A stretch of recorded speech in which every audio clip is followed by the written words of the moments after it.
What's going on, everybody? How's everybody doing tonight? Hope all good. Hope all good. Let's go ahead and hit the main cam. So, a quick little note here is I typically use this little Android phone to run this app called Touch Portal, and it lets me make different icons for different views for these live streams. So I can click to toggle my mic or click to change the camera. Simple stuff. But it's not working anymore for whatever reason. I don't know. So I have to go to the old school tiny buttons to change views. So in case a view is messed up, it's because I can't press it. So just let me know in advance and I'll make it better manually. All right. Let's get that out of the way. Hope everyone's having a good start to your week and a good Wednesday. Let's see who we got in here. We did have some early birds in here. Can I see those? So In God We Trust was first. He claimed the first spot. Burn Carve Print, how you doing? Jeff Thorson, and thank you for pointing out that it said Ender instead of Enter in our little pinned comment there. Zumi's here from the start. Wow. All right, Zumi. Central Labs, how you doing? The Guy Makes. Reading Rainbow, Iceman, Nigel, Eric, Jeffrey, No Mercy, and Timor. What's up, everybody? How you guys doing? And Kytrum's here. Look at that. Katrum, sorry. Katrum. Yeah, so another day, another night of working on the Stealth Changer / Micron Pro. I did have a comment earlier about somebody was talking about the last video that we made. He didn't find, not video, the last live stream that we did, he didn't find it useful, and he thought that all I was doing was complaining and just talking with my audience, which is the reason why I do this. So if you guys don't like the fact that I'm talking to you guys and not just explicitly sitting there working without talking and my head down, well, you're probably in the wrong live stream. But if you do like just chatting, hanging out while I'm working on this project, checking, maybe we're going to find something, maybe we'll run into an issue, maybe something is easy, whatever it might be, that's what we're doing. We're hanging out while I'm building. So if you guys like that, stick around. There's some fun stuff going on. As always, I give away a spool of PLA Plus by 3D Max. So there is a pinned comment right up here. You can click on that one, and that should bring you where you need to go. Once again, I would love to press this button to change views, but yeah, not working. It will take you to this screen right over here where you can fill out a single question and join these 11 folks here. Towards the end of the stream, I'll be giving away this spool of filament. What I do is I collect your information, I send it over to 3D Max, they ship it when they are ready. Yeah, so that's a nice little fun perk. I also have my own store where I sell some fun merch for you guys, shop.3dprintsos.com. I have a bunch of fun shirts that I've been designing myself. There's a bunch of different color options for some of these. We also have some hoodies. We also have work mats. I use one every day. I have one of these black ones that's really nice. The color one's cool. All these hot ends I illustrated myself. We also have some pretty cool mugs, such as this. If you guys dig some of this 3D print related merch, go ahead and check out some of the prices on here. I kept them as low as literally humanly possible, just so you guys can get something physical into your hands. So check that out. That's shop.3dprintsos.com. All right, let's see. Hi. What's up? Zumi's hungry already. Makes sense. Gotta say, the X1C is probably the best printer I have ever owned. That is a fair assessment. It is a phenomenal machine. Mine's printing right now. I have had some interesting issues, all minor, but issues, which is kind of interesting because whenever I usually print with that, I also print with the K1C and some other machines, and that one is the one that runs into issues, but it's because it's the most complicated and goes crazy fast, so it makes sense. But it is accumulating a lot of hours, and the X1C or any of the X series machines and the P series machines are really, really impressive. Actually, all the Bamboo offerings, to be fair, are very impressive. There's a clear reason why there's such a following with them. We love you. Screw that guy. I don't know. I don't know if they were just having a bad day or whatever it might be. First of all, Zumi, I appreciate it. But it's just weird. Like it's just how I do these things on my channel with my audience. I find it really fun. Oh wait, no music. Let's get some music on. I find it extremely fun for myself, selfishly. You know, to chat with you guys, the people that are watching, and hang out. And you know, I'm doing this as a hobby. This isn't my job. So I think the way that I read it, at least, it seemed like he was looking for information, just like a straight informative video, and he didn't get it. Instead, he came to us while we're hanging out and chatting, and he was disappointed. So obviously that's a bummer, but at the same time, this is how I do it. You know what I mean? I'm not making a manual. I'm hanging out and building a printer with my friends. Something is making that solar printer over to your right shall remove. So the Fetter 2.0 is pulling a string attached to the latch. Yeah, he might be. He's a sneaky little bugger, that guy. Nice rainbow. Yeah, it's every single filament spool that I've ever had, I've printed a Benchy with, and I've kept every single one. Actually, ran out of space many months ago at this point, and I just have a box of them collecting down there. But actually, that reminds me, I do need to print. All right, the printer's tied up.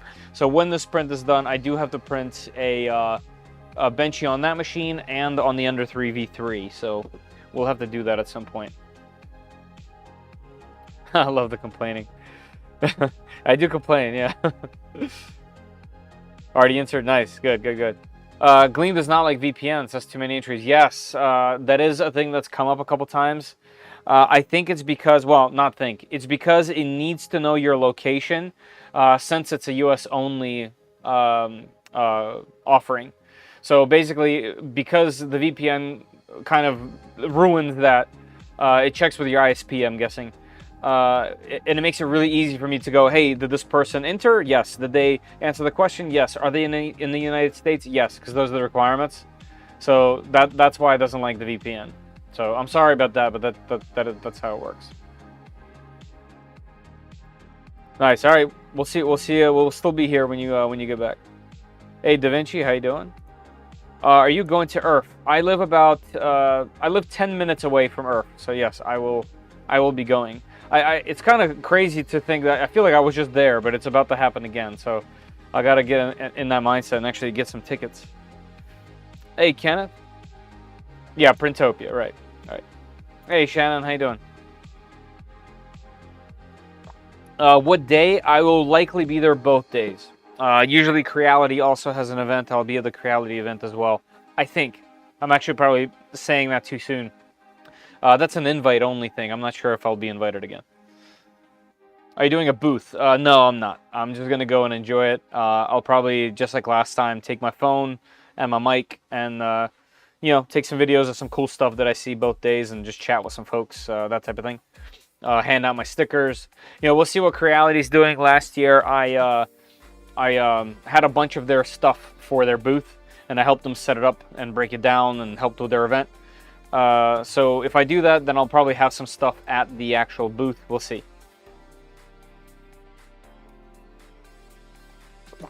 I'm not sure. I haven't heard a thing about it yet. I should probably ask. I'll be there Sunday. I hope to get you a maker chip. Nice. I hope to take a maker chip. I don't have my own maker chip, which I probably should. My logo will work really, really well on a maker chip. I, however, have these stickers. And that actually reminds me, I need to order more. So last year, I ordered 100 of these, and I came back with probably 20 or so. So I definitely know the stickers went somewhere. I don't know where, but they went somewhere. Just order 1mm nozzle. Ooh. Anyone see any good models for when it arrives? I don't know. I don't know about any specific models, but it would be useful if you want to print something large and somewhat fast.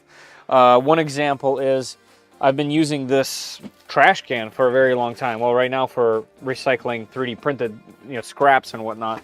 But this was printed on a 0.4mm nozzle, or a 0.4mm nozzle, but with a 0.8mm width. So it essentially kind of like spewed more plastic. But if you did this with a 1mm nozzle, this thing would be even stronger than this, which is kind of insane. So yeah, it would be really useful for things like that. Yeah, that trash can has been pretty cool. That was printed on I believe that was on a Mingda machine. I don't remember off the top anymore, but it was on a 400 by 400 machine. You need a chip? Yeah, if you guys think I actually do, and what do people do with them? I understand they exchange them. I get that part. But is it available online for people to print, or is this something that I would be handing out? Like, I'm being honest, I just don't know. Yeah, let me know, because that's kind of interesting. Like, I know there's special requirements for them, I guess, for collections, almost like Pogs. Yes, so just, just everything, yes. Both. Okay, cool. So they are available for people to print. That's kind of interesting. I guess that kind of defeats the purpose of getting one, doesn't it? Because if you would just print them, well, you're just printing them.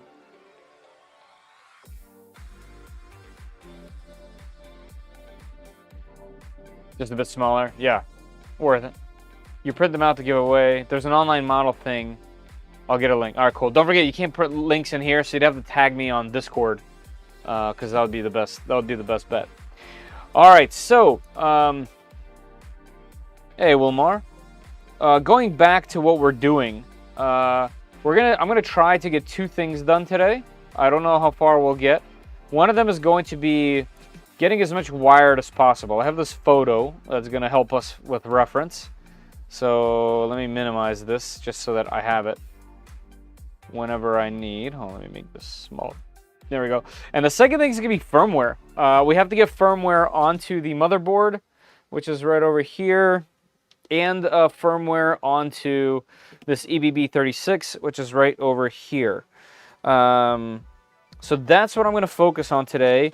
And when and if that's done, I think it will be, we will try to wire some more. Because all the wiring seems really straightforward, and I would love to try to get things buttoned up so that they're more ready. Because the wiring is really the main other part that's left outside of adding the rest of the hardware onto the bottom of the machine, which should be kind of quick. The basement's far too clean. Hey, Zombie. By the way, I had your shirt on earlier. I took it off because I got a little sweaty, so it's going in the wash. But I had your shirt on earlier, so this must be I must have put out the bat signal or something. No more shirt designs, please. Soon. You can do a QR code on the back for your merch site. Nice. That's a great idea. Yeah. Hey, Steven. Hey, K2's here. What's up? K2. Kevin. I've reduced you down to K2. I wore your blue shirt on the 4th. Look at that. First of all, I like that it's dated. Like you have a, you remember the date. I'll take it. Sub 3D. Nice. All right, so firmware. I probably need to like get some cables together. Probably, maybe. Right. I'm gonna need an adapter because I'm on a Mac. That's probably going to also play a role. So let's figure that out together. Let's see where we end up. We're just concentrated. Oh, the red, white, and blue. True.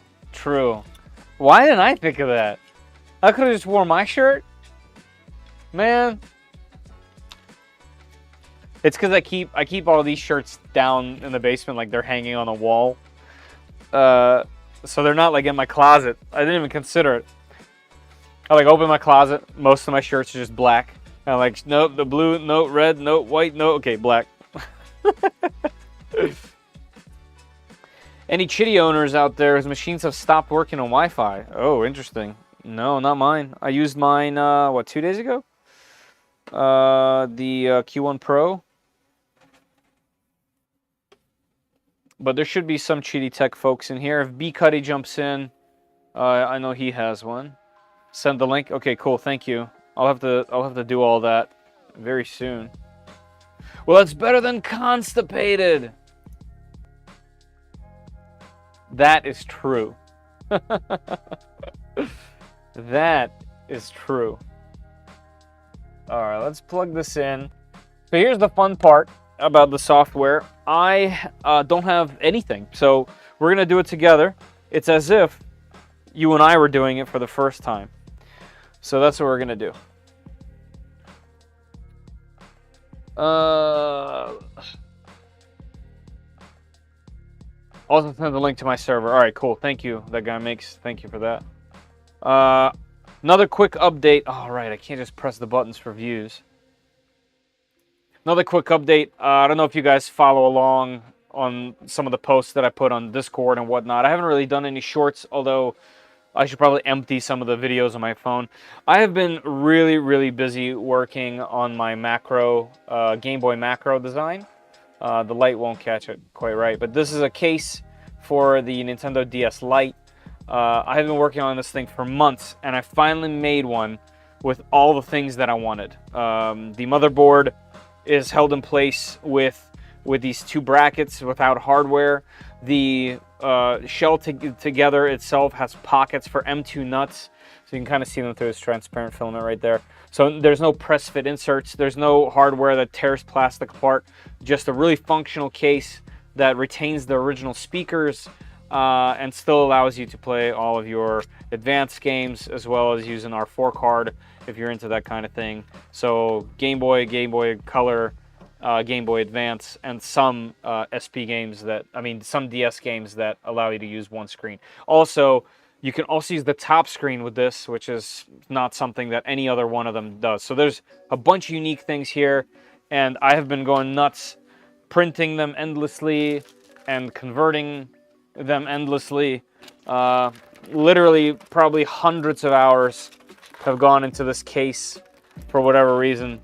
So I'm very, very excited to get that done. I know, like, probably not too many people on my channel are super stoked on it, but it's just a project that I've absolutely loved. And I haven't really, to be honest, I haven't documented it. I've just been kind of like enjoying the hobby portion of it instead of being in the, like, a YouTuber thing. But I just kind of wanted to mention it because I'm just so excited for it. I bought a bunch of these things.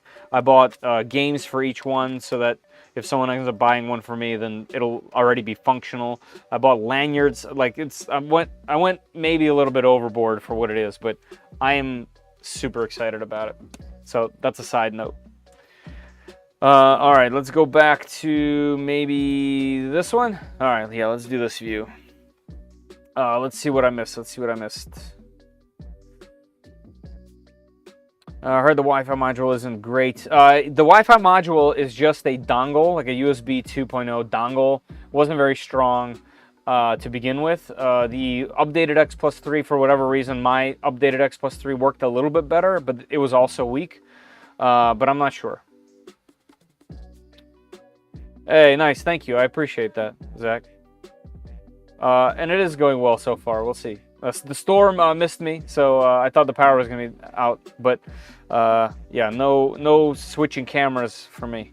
Hey, Caleb, what's going on? Hey, BWs.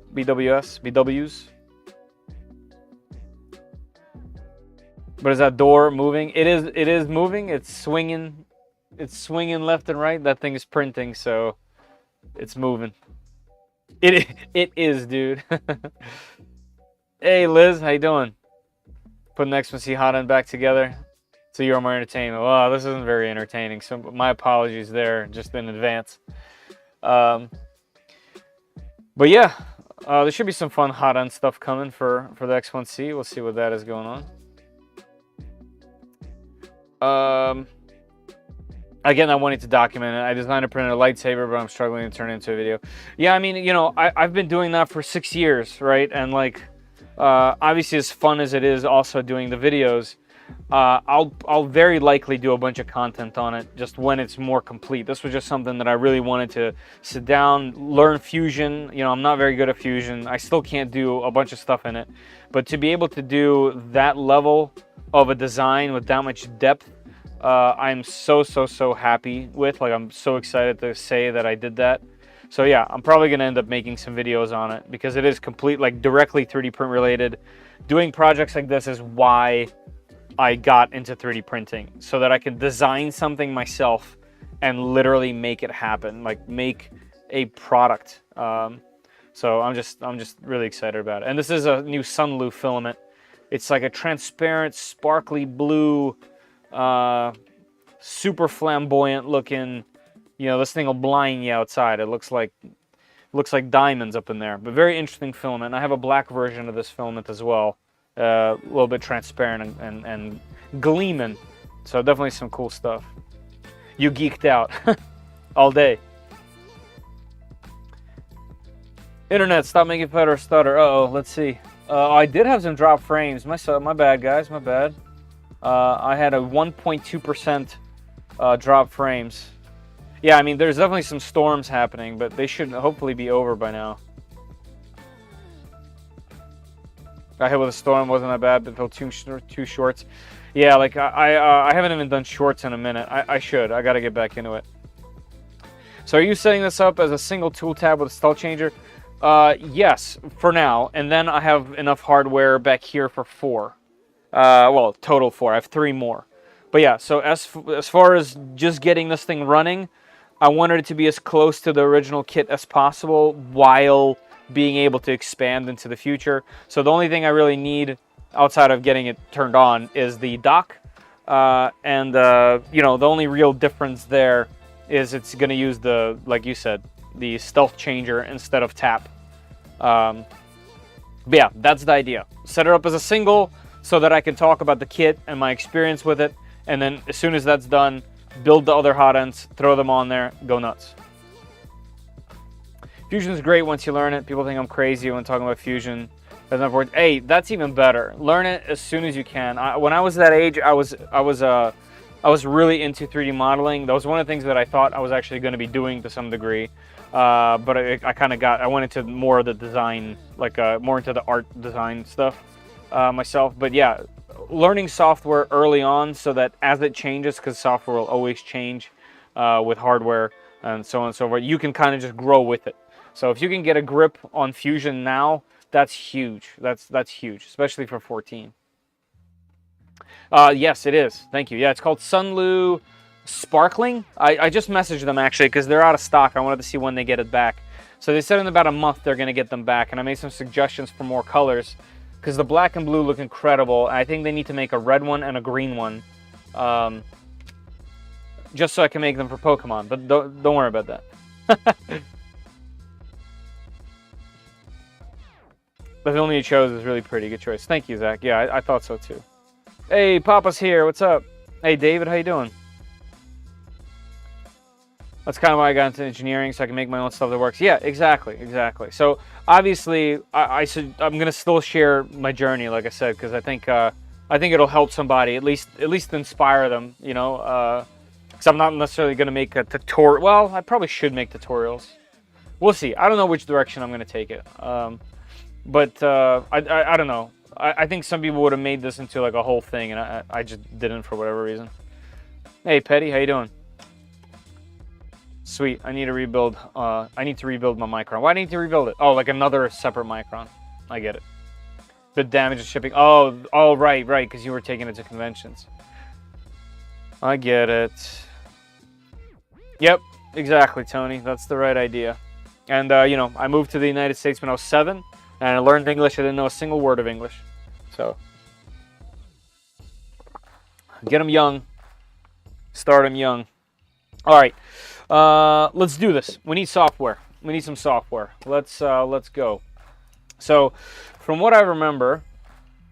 Oh, look at that. It even saved it. Here. Switch to browser. So, from what I remember, this was an extremely helpful... post here with all sorts of fixes that we used, and one of them, I want to make sure I don't miss it. We'd use this for wiring. Yep, this was another thing that I noticed. I actually made a file for this on printables. You can search my name.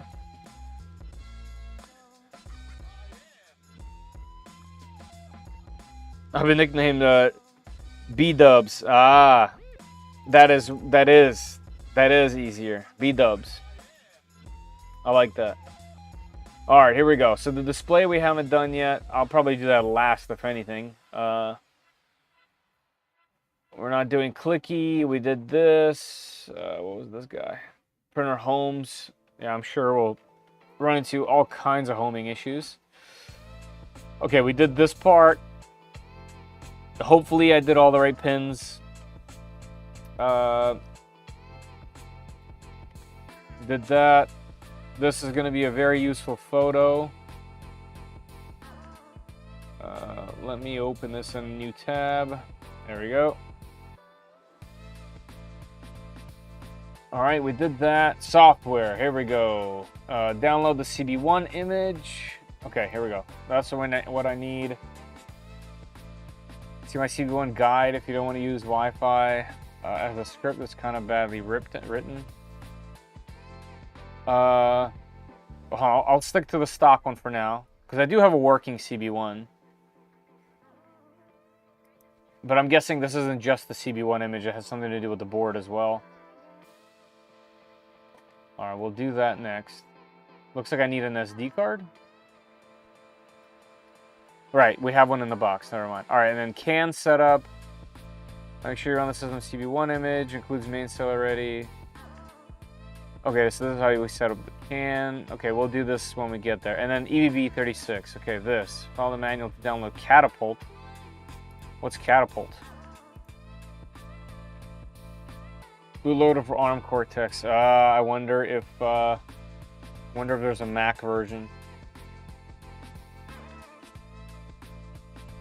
Looks like this isn't like a standalone thing. I have to build it. Fun. I'll grab the EBB36 image from themselves, because this is. I remember I kept the box for this because I think it's V.1.2, and the other ones I have are V.11. Yeah, this is a CAN 1.2. All right, let's get our SD card out that they provided.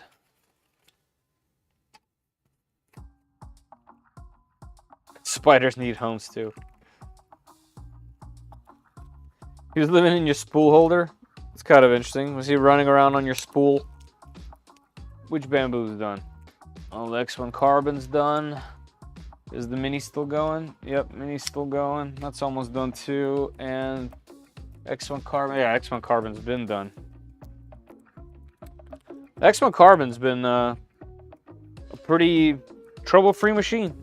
I've just been throwing filament through it, and it hasn't asked me for anything back.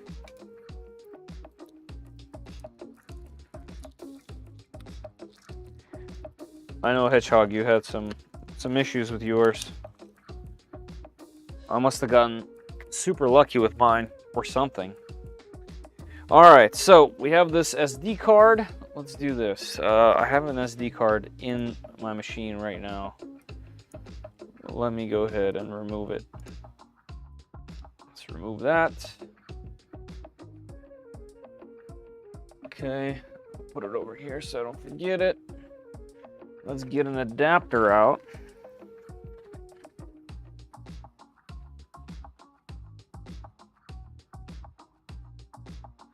The QVC is really solid. I've had them for 1 year, but decided to change the nozzle.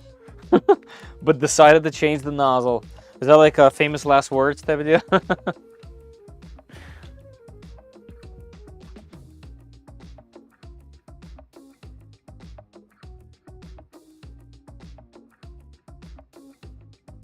Just decided it was time. I see. Early retirement. All right, let's see what is on this card. Nothing. I'm gonna just assume that it's formatted. Is that a bad thing to assume? It is. All right, let's go to, I have an app for this. We will use this guy, SD card formatter. Now, from what I ever understand, this will just do, FAT32 format. Go for it. No, it's been amazing, like no issues except the finicky AMS. I have had a clog on the hot end one time, so I had to take that apart. And then I've had two times the AMS got clogged with broken filament. So I I had to take the bottom off once. The second time I was able to push it through from the other end, which I probably could have done in hindsight.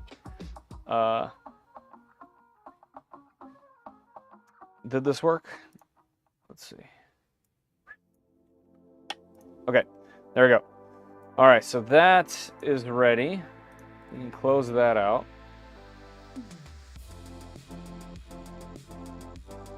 So let's get this.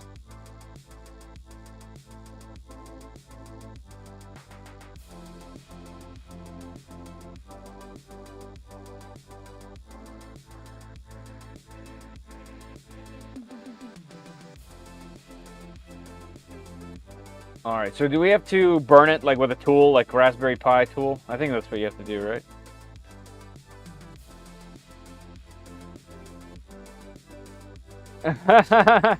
Nice. I just found a malt loaf in the cupboard.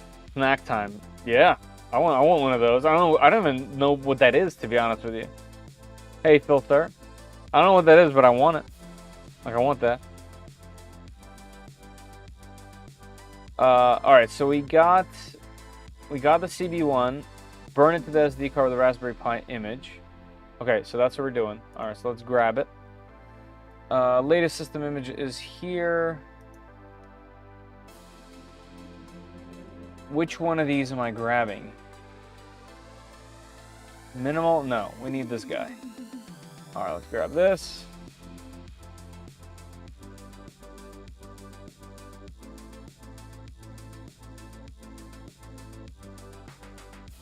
Oh, it's downloading very slowly. Okay, so we wait for that to download. Let's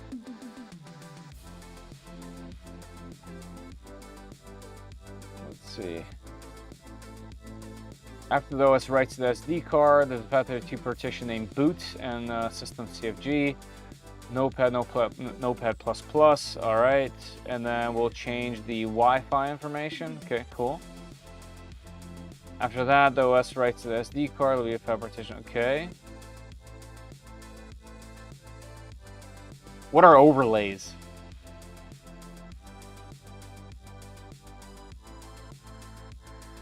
For CB1 EMC version, automatically identify HDMI resolution. Uncomment. Oh, okay. So it's just the settings of the setup. So note. All right.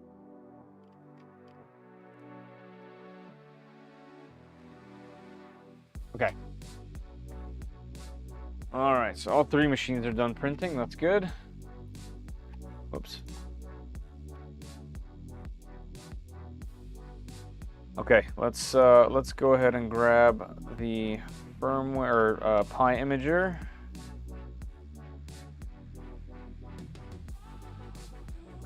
All right, and let me unzip the CB1 image. I wonder why it takes so long. Sugary, bready, malty goodness. Oh, and raisins too, so you can pretend it's healthy. Nice.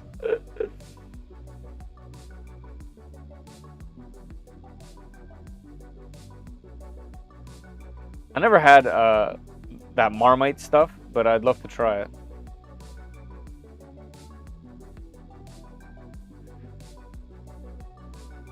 Yeah, this is what I heard, but people definitely like, you know, I'm definitely like one of the weird people that likes acquired taste stuff like olives or caviar or truffle or whatever the other things might be that are like specific tastes. So it sounds like something that I'd like. I agree with Caleb. And I agree. Thank you. It's salty and smells disgusting. Yeah, I bet it does. All right, how are we looking on this unzipping? Still going, okay. I hear it tastes like the name sounds. Yeah, I believe that. All right, so let's move this to the desktop. Choose device. Interesting.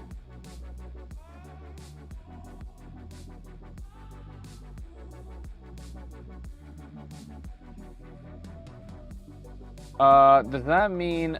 Okay, I think we don't use the Raspberry Pi imager.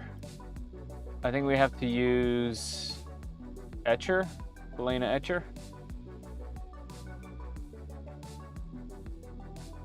Yeah, we're gonna do this. Flash from file. There it is. Select the target. There it is. No, we don't want those. Select and flash.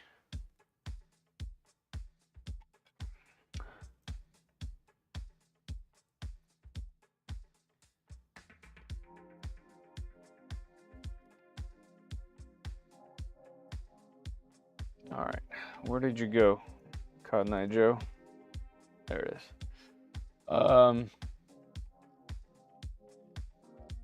Keep the raisins out of my baked goods. See, I love raisins.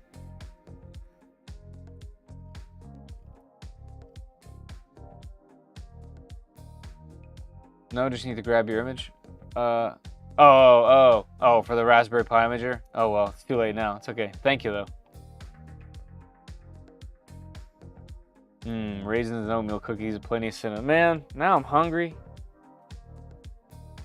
I wouldn't mind a cookie right now.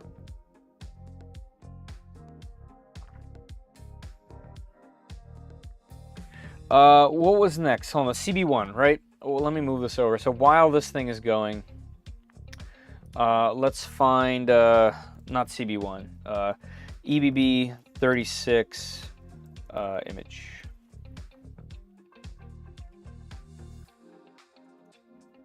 There we go, and we need 1.2, so we need this guy. We need this guy.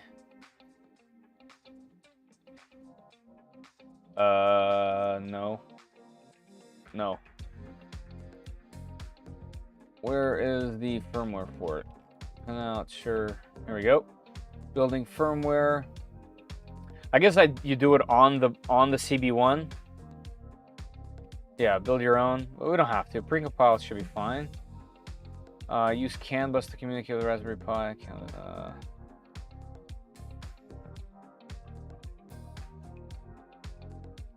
Yeah, first we'll do USB, then we'll set it up for CAN bus. Okay, this, yep. Download that. That's version 1. I don't need that one. I need to find this one. There we go. I need this one. Let me remove that one so I don't get confused wherever it downloaded. Because if you guys know me, I will confuse myself. 2 weeks ago. Nice. This should be very updated. Yeah, it's this one. Download this one.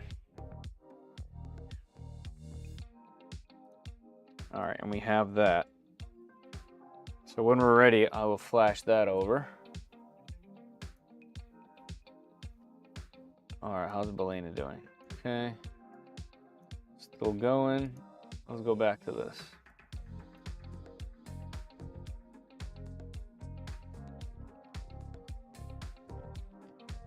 Oh, I'm trying to catch up with the chat. Let me scroll up here.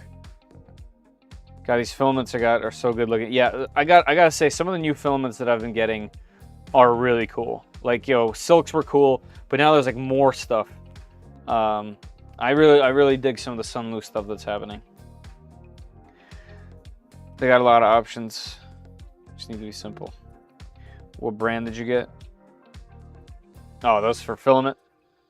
Sunlu, Bamboo was one of the recent ones. I should probably get some Polymaker. I haven't had Polymaker in a long time. I'd love to use some Polymaker stuff. Yeah, they did have a 40% off sale. Yeah. Some of them, my like go-to everyday stuff is 3D Max, obviously. Especially the PLA carbon fiber, ASA carbon fiber, like for this build. Those are really nice. Finish complete. Okay. All right, that should be good.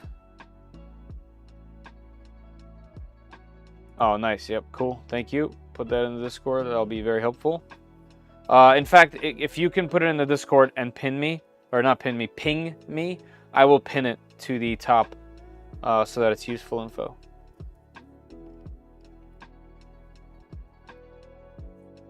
Tony.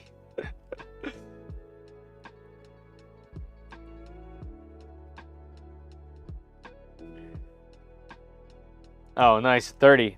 I thought, yeah, that's great. That's really good. Hey, Luke. No, not yet. I've been really taking my time with this one, haven't I? I'm definitely not as efficient. not even in the same league. But no, not printing quite yet, but closer than ever, right? Closer than ever. I've been working on a different project. So this has kind of just been a fun, you know, let's build a 3D printer thing I've been doing, but then I've been doing some other stuff. But I'm back into it. All right, so now that happened, let's see. Okay, so it looks like we need to take it out, put it back in, wait for the SD card to pop up so we can get into the system CFG. Here we go, we're in boot. Let's open this. All right, here we go. All right, so this is what opens, system CFG. I'm gonna pull this off screen and add my Wi-Fi information here. Basically following the guide that we have open here. Let's see.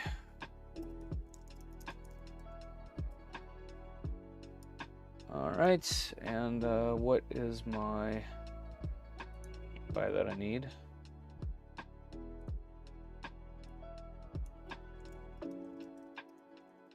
All right, bear with me, folks. I'm just entering my Wi-Fi information.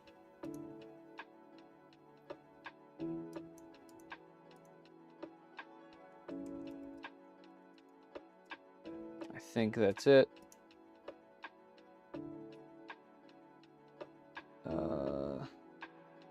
Yep. All right, that's it. And there's a dash in there. Okay. BTT pad off, touch vibration off, touch sound, auto brightness. All right, I'm gonna save this. There we go. Close. All right, so what else does this say? Edit board env.txt. Okay, let's see, where's that at? Okay, found it here.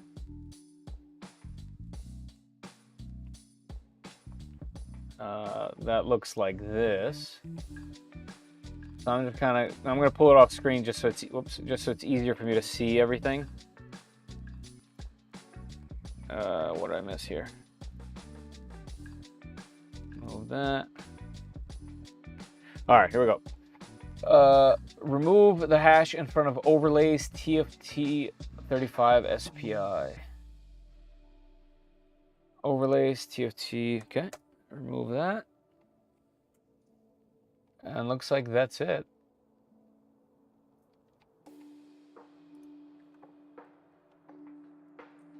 Save. Document text on a volume that does not support permanent storage. That's okay. All right. I'm going to open it again, by the way, just to see if it did, in fact, uncomment, because that thing came up. Yep. Okay. Yep. Okay, cool. Got that. Okay, we're going to eject that SD card. All right, and let's throw it into the Manta.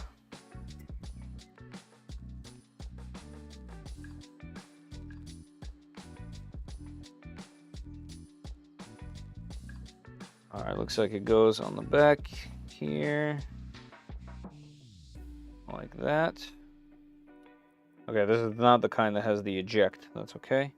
You know what I'm gonna do? I'm gonna grab the screen. Just because I think it might be easier for us to see if things are booting correctly. And it probably, I'm assuming it won't turn on from USB power.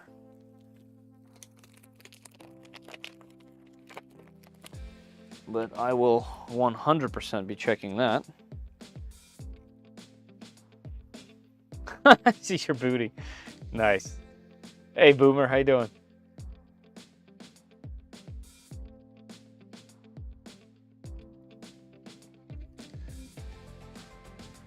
Let me scroll up here since I was like, oh, we're gonna do this later.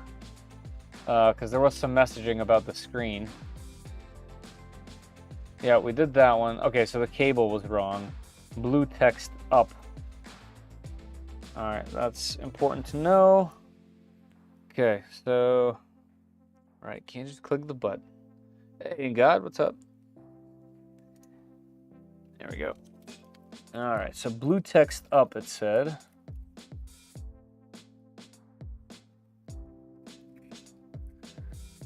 Throw that in there.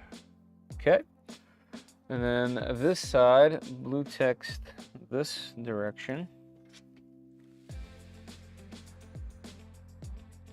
So literally blue text down on this one so that you could see it where the CB1 is, all right? Okay, and click. All right, and I think we need to bridge this so that this powers via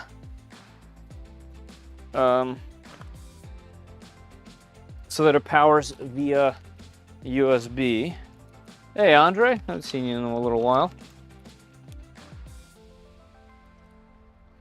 Let's see if this one is correct. No, this is the little guy. This is from the EBB. Yeah. All right, let's put that back. Let's find the right one.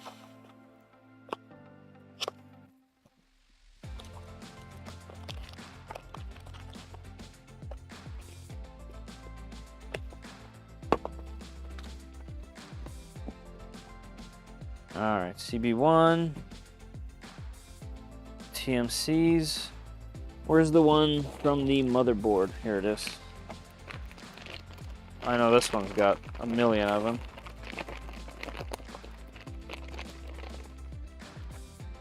All right, let's grab it. Tell him to go to bed.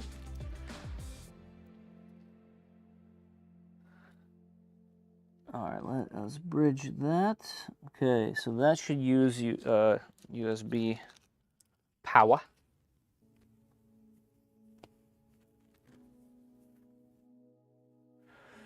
All right, let's just see if it will boot with USB power. Well, the screen lights right up, so that's a good sign. Big Tree Tech, it's also a good sign.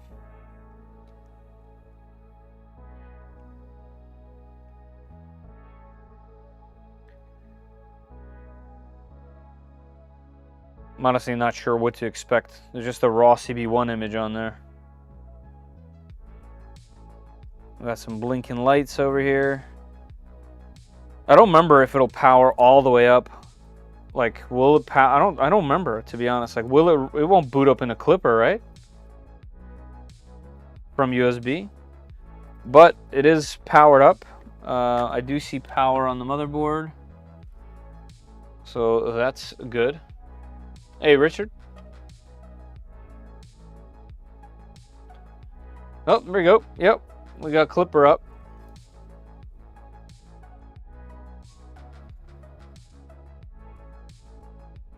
Moonraker warnings, right? Because it's obviously doesn't have this screen is just the hair loose, which is kind of interesting. I'm guessing when it's all mounted, it won't be. I can retry firmware restart. Let's see if it'll let me like click things. Yeah, it's fine. Let's see if I can get on the network. Yep, network is up and running. It's connected. Yep, Victory Tech. Let me peel this back and click with my finger. There we go. Yeah, so it's running. That was very easy to do. All right, so now let us go ahead and try to get the EBB working. And then I guess we're gonna have to make a quick cable to get us communicating. Oh, actually, we don't need to make a cable. It came with one. All right, cool. This is all moving like it should. All right, I'm gonna unplug this for now. Here, let's do it correctly. I'm gonna hit the power button. Shut down. Are you sure? Yes. Okay. Cool. Easy. Working. Fantastic. Might be the easiest part of the entire build so far. Disconnect from power. All right.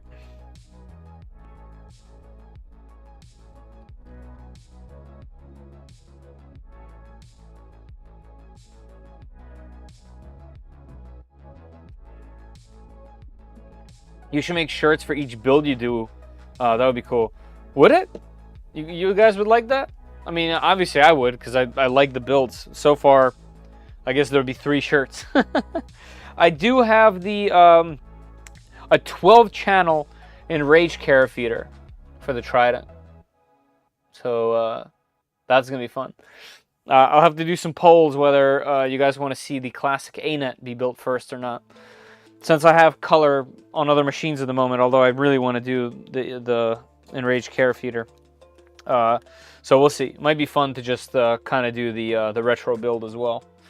All right, let's focus on this. So first things first.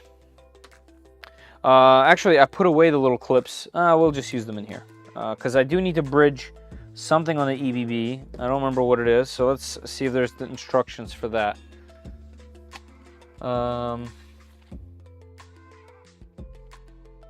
But this portion is working, which is great. Can set up, power down the Pi and flip the power switch off.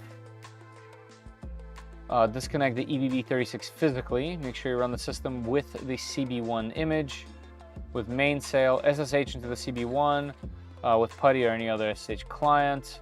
Every command line is run inside the session. Oh, okay, so it's saying hook it up like with the cable.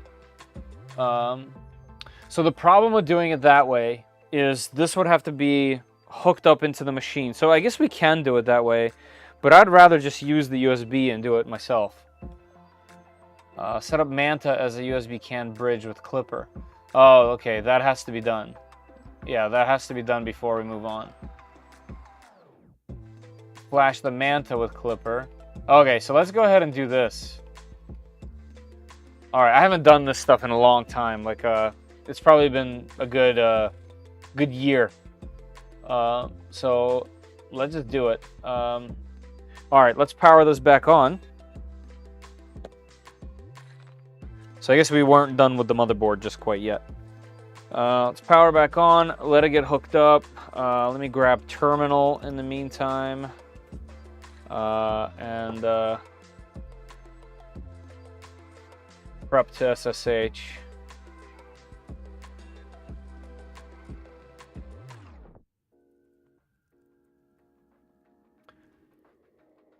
Looks like I was messing with my flipper a bunch. All sorts of commands in here.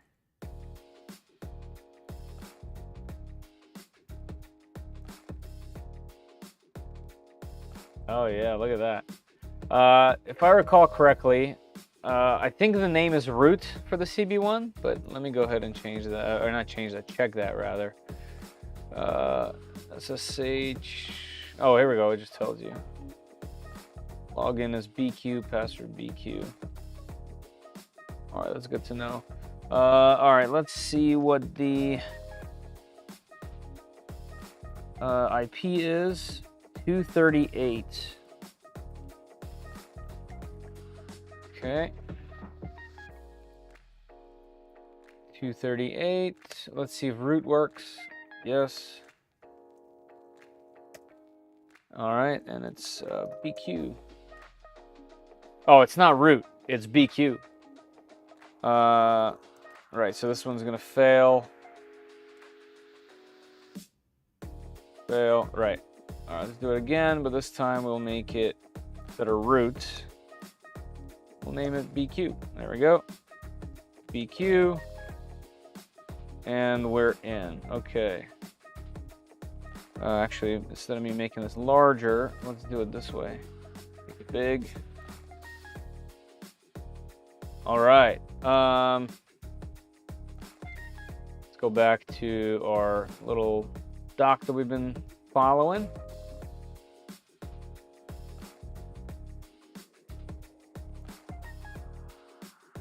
All right, so this whole thing, every command line, all right, so we're literally copying this and pasting it.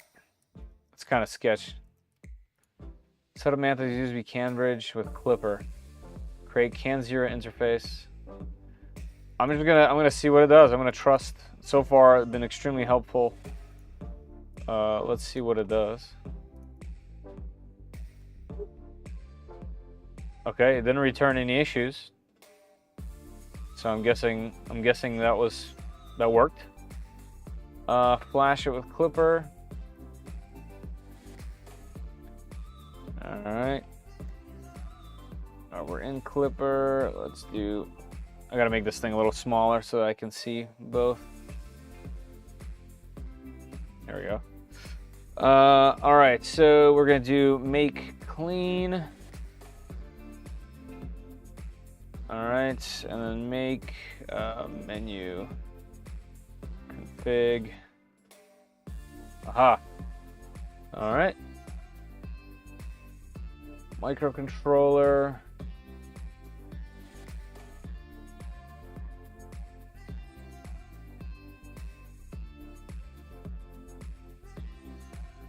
Choose USB to CAN bridge. Was there a specific thing?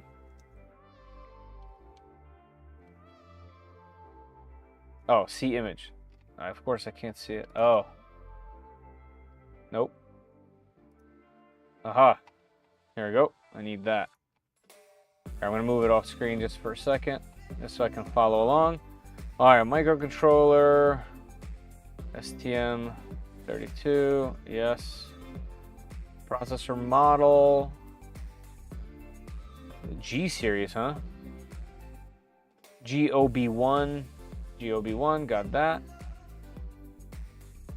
Bootloader is going to go to 8K, yep, that's fine. And then the interface is going to be USB to CAN. USB to CAN bridge. Yep, got that. Although his says, oh no, that's fine. And then do 12 to 13. Yep, got that. All right, so here's what mine's looking like. It's pretty close. The only thing I don't see is the speed down here, but that should be okay. And I don't see the USB IDs, but that's okay also. Q, and yes, that should save it.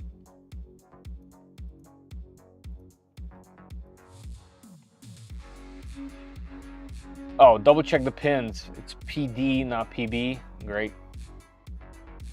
I'll do it again. Make it clean. Then you config. Aha, look at that. I need PD. Look at that. Good thing I did it. It's that one. Thank you very much to the creator of this dock. Very, very helpful. The bus speed must be the same for all devices. 1M's good. All right, so we're going to do this. We're going to hit Q. Yes. And then we're going to make. Locate the boot and reset button on the Manta. While holding the boot button, push the reset and release it. Then release boot. All right, we'll do that. We catch up with the chat while that's running.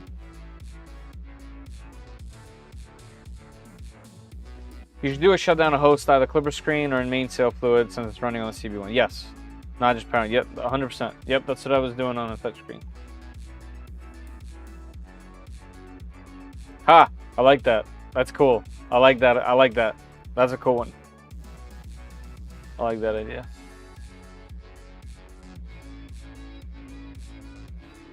Oh, Petty, sorry, I wasn't looking. That would have been helpful, but yeah, I figured it out. It's all good. Well, it looks like it's a little past 10 now, but thank you for being here. Appreciate you as always.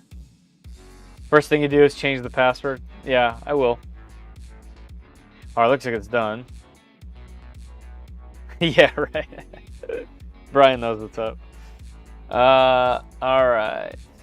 So locate the boot. It's a boot. Let's see where those buttons are. Oh, these guys, okay. See if I can push them at the same time. We got boot and reset. So I hold boot. I can do it with one finger. So hold boot, press reset, release it, then boot. Do I have to plug something in? While holding boot button, push reset, release it, then release boot. Okay, I don't think that did anything, but let's try.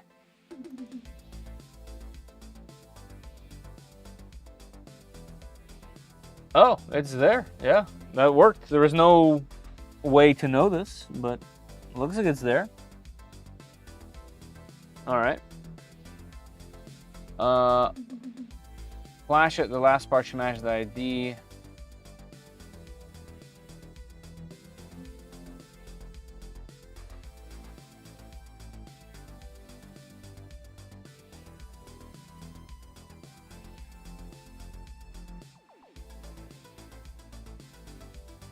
Oh, it's saying this.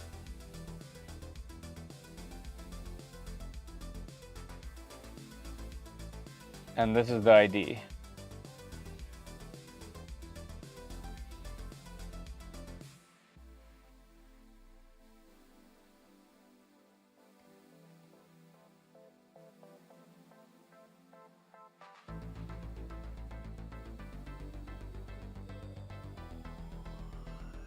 All right, so this is like I haven't done this in so long. I legitimately don't remember. So this part right here, this last part, is the address that I need to copy mine to. All right, so first I think if I paste into terminal, I don't think it runs it, but let's see what it does. Yeah, because I think it'll give me a chance to type and whatnot. Yeah, okay, cool. So then I need to copy this part, the ID, and that gets pasted here. Yeah, so there you go. So this should do it. Let's see. Yep, okay. Yep, okay. File downloaded successfully. Error during download, get status. Okay, maybe that's still okay. Let's see. Let's go back to terminal. Let's do this. Sudo config can 0 up. All right, if everything is fine, then the command IP address shows can 0. Can 0, yeah. Okay, so that was really easy. This makes it very, very easy. Obviously I'm not logged in right here, but Yell, thank you very much. Truly appreciate it. Made this an absolute breeze in comparison to me trying to figure it out myself. So huge thank you once again. If you guys are going to be setting up one of these boards, this is an obvious gold mine of a resource. All right, so we have the board. The CB1 is set up, and the board is now set up as a CAN board. And now we're going here. So follow manual to download Catapult. I guess I should probably just do it the way that he has it so far, because I was going to just do it manually. Because here's a question for you guys. Is the EBB going to power from USB? I think the answer is yes. I think there's a little bridge thing that I can bridge for USB. Because it won't have the 24 volt connected.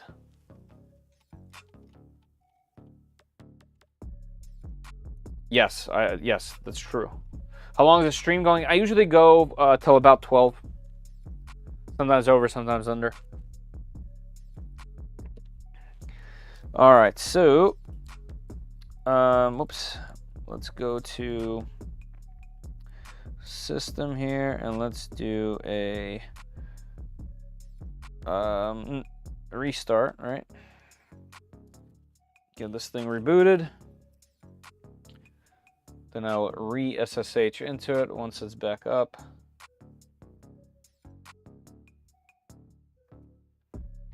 I guess in the meantime, let's grab Catapult, formerly known as Can Boot.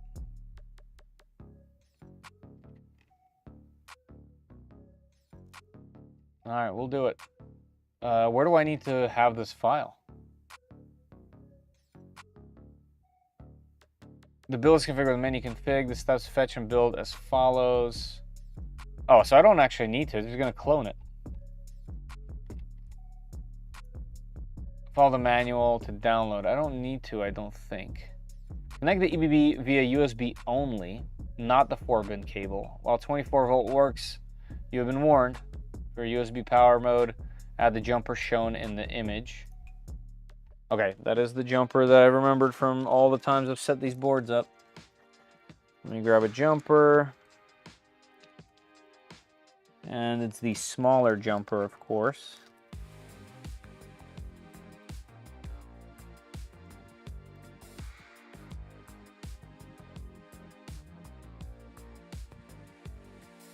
So we will jump that. Let me grab a USB cable. I have this nice little guy over here. I'll put it into the bottom one, bottom USB. And let's plug it in. Okay, we got lights on everything, including our sensor, which is also a benefit. That means that was hooked up properly. So that's good. Okay, let's go back. All right, so we did that. Locate the boot and reset button as shown in the image. Oh, I need to SSH back in, so let's do that first.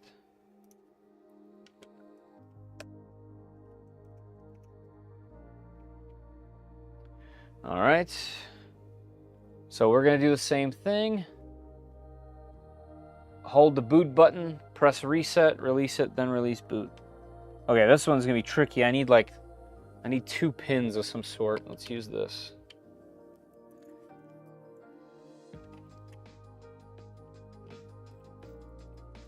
All right, here we go. Let's do it. It's like surgery. Which one of these is boot? This guy. So we're gonna hold boot, press this one, let it go boot.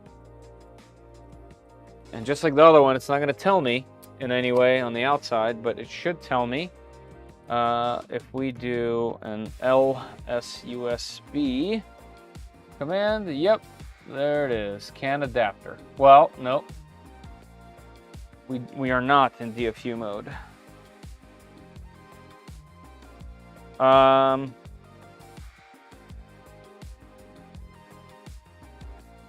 How does it know that this thing is plugged into the USB?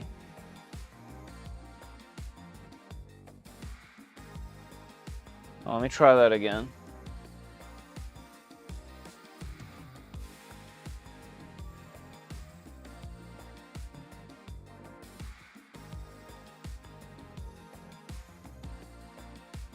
So hold boot, press reset, let go reset, let go boot.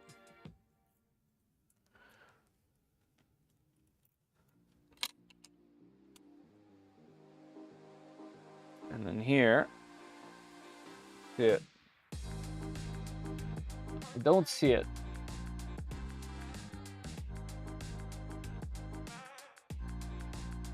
I'll hold the boot button, release it, then release it. It's, yeah, bus 01.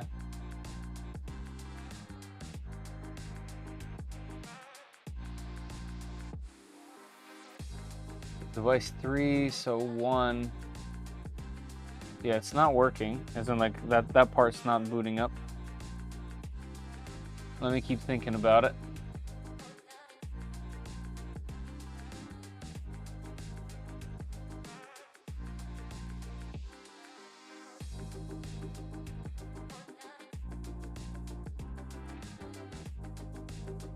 Disconnect USB, remove jumper. Ah, AR120 jumper. I don't think I think I already have that on, so that could be a thing.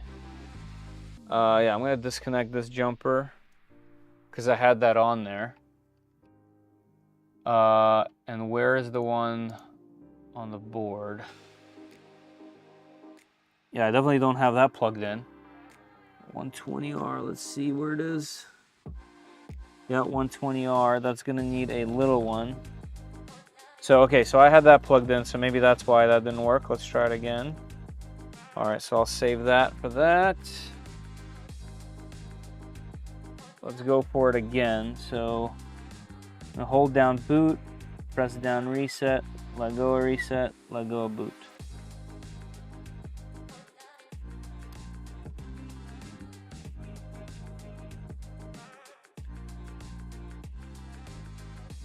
All right, let's go. Come on, show up. Nothing, still the same. All right, I'm gonna try a different USB. Could be that matters. Give it a chance to boot up.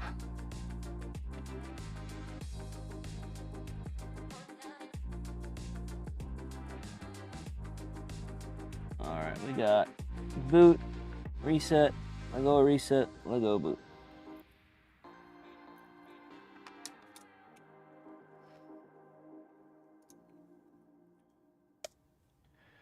Nothing. All right, so it's not going into DFU mode.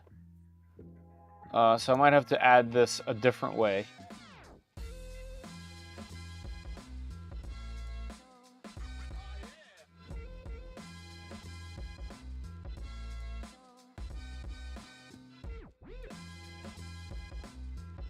Yeah, this is basically, it basically needs this thing to be in DFU mode.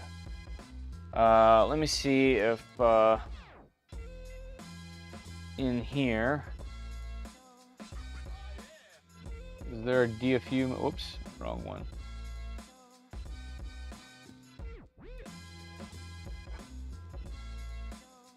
Is there a DFU mode on this updated one? Maybe it's different. Okay, so page 13.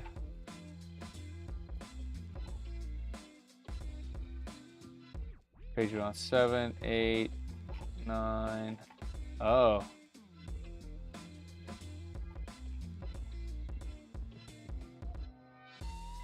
$11. Could be this one. Okay. Raspberry Pi, Clipper, Cloud Firmware.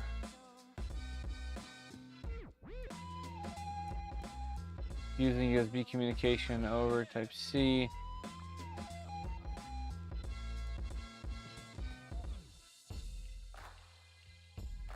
When the configuration is completed, Type-Q, okay, enter make. I mean, this is suggesting that this thing is hooked up. Unless it's gonna tell me to take the firmware. Oh yeah, okay. Oh, okay, this is telling me to manually do it. And this one was saying, this one is saying that, I mean, we could do it manually. You know what else it could be? It could be this cable is a charge cable. Let's try a different USB-C cable. Because I do have a giant monster slew of USB-C cables. The problem with that is some of these USB-C cables are charge only. So this one right here is looking promising. Let's try this one. If that doesn't work, I'll try one more before I quit.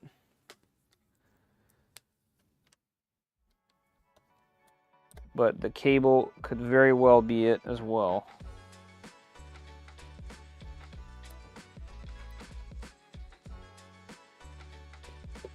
All right, power's on.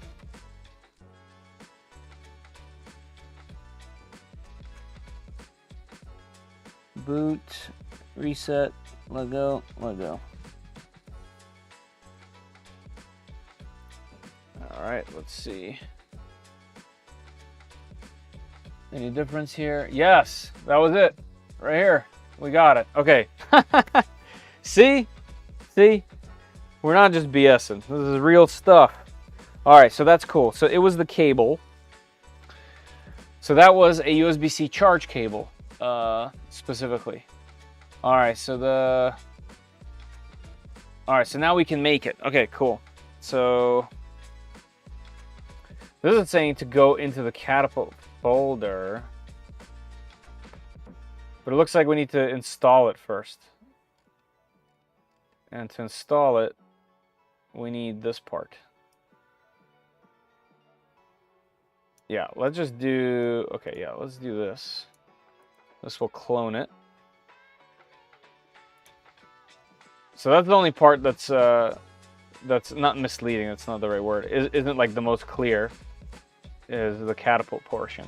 But we can just clone it. Then we're gonna go into it. So CD catapult. Spell it right? Yes. Catapult. Yes. Okay, we're in there. Make clean. Yeah, let's do it. Do it. Yep. Okay. Make menu config. Awesome. All right. And then we're going to configure it based on this image. All right, so once again, I'm just going to move this off screen so I can see them both at the same time, although it looks like I have just enough space right here. All right, so let's see. First things first, this has to be STM32. Processor model is that same GB01 right here. Build CAN boot deployment 8. Yes, we're going to do it to this one. Okay. The clock is 8 megahertz. Okay. Communication interface. Once again, this is important. This should be PB0. Where is that at? Down here? CAN bus PB0, PB1. Yep. Application offsets 8 kilobytes. Okay. CAN speed. Good. GPIO. Support, all right. Enable LED status, okay, that's fun. And this has to be PA13. Whoa, oh, I have to type it in.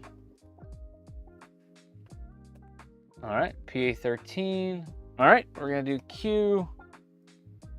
Yes, awesome. Let's go back. All right, we're gonna do make on that. Make, so it'll build that firmware for us.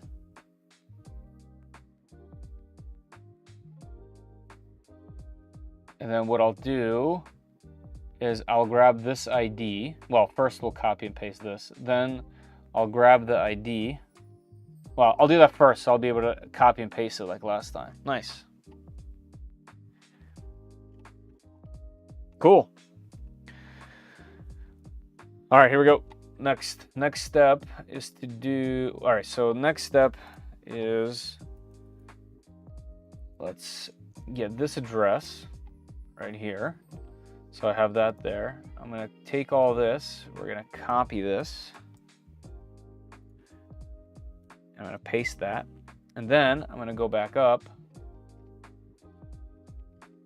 to right here. And we're gonna grab this ID. Copy. Oh, it was right here. Yeah, I can double check it. And we're gonna paste it right there. And just double checking it's the right one. F11, yep. All right, then we're gonna hit that. There we go. And then put it on there, download successfully. Cool, disconnect USB, remove USB jumper.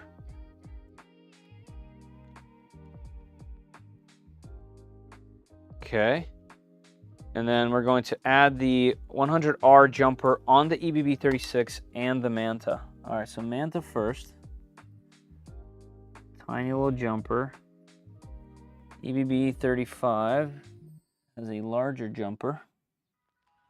EBB36, excuse me. There we go.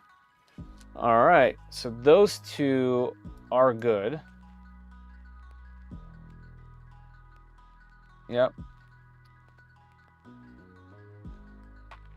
All right, so we did that. Now we're doing something else. We're going into CD Clipper this time. Right, because that's just like what you just said, Mr. Walkman, right? Oh no, DaVinci. Catapult special bootloader lets you flash it with the future, in the future without pressing the boot and reset. Ah, look at that. That's awesome. Okay, cool. That's great. All right, so we're going into Clipper. Make clean. Make menu. Config. All right, we're gonna do this image again. This time it's a little bit different again. Isn't playing with firmware fun?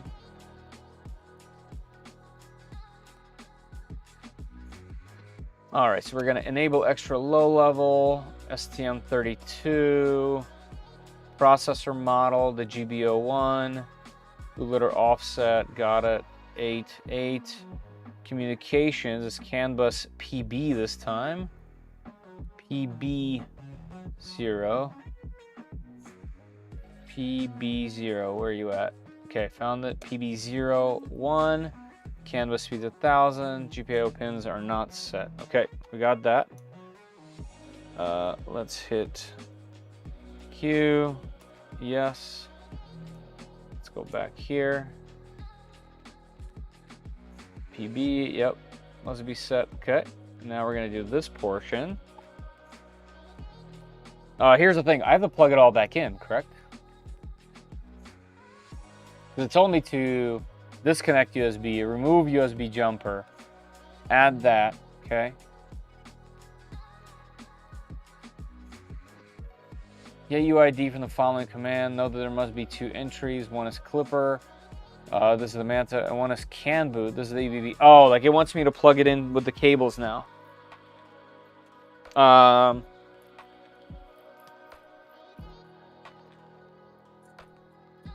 would I power it? Oh, let me try to brain this. So I think I need our CAN bus cable, correct? But we're not throwing 24 volts at it.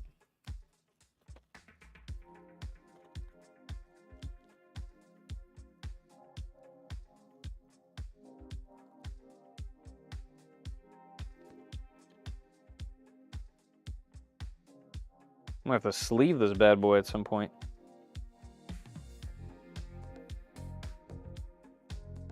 All right, so this is for power and ground. And this gets plugged in to CAN. And which CAN? There's 2. 2 CAN, get it?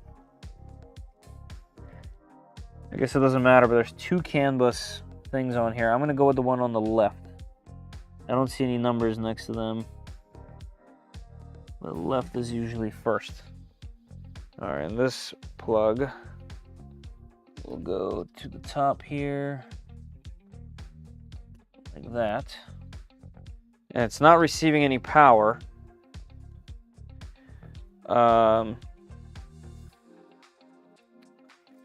Because the board's not receiving any power.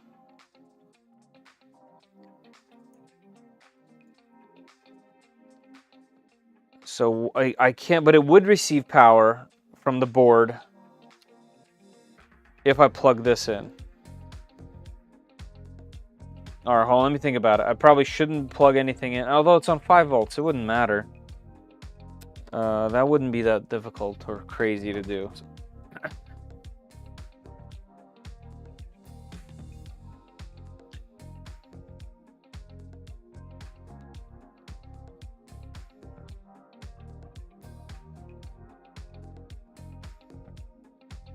All right, here's this mess that we're making. Motor power, bed out. Motor, power, plus and minus. So this is power going in. This is motor power. What's motor power? Motor is getting power this way. Bed out. Where do I plug these bad boys into for the CAN bus on this board? I mean, technically this is 24. Technically this could go straight to the power supply, correct? Doesn't matter which you use to plug in the charge only USB cable. Make sure you jump the 5-volt USB pins on the board. Right. But I did that part. But this part is hold on. First of all, I should listen to you, considering you've probably done this literally countless times. Let's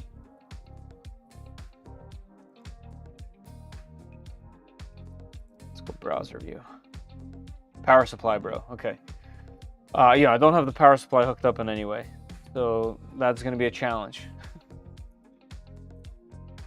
So the UID from the following command. Note that this must be 2 entries. One is Clipper. This is the Manta. One is can boot. This is the EV. So it has to be like powered up. Can I give it? Can I? Will this still work if I power it again from the USB? Or it has to be powered from the can. Flash the EVB with this.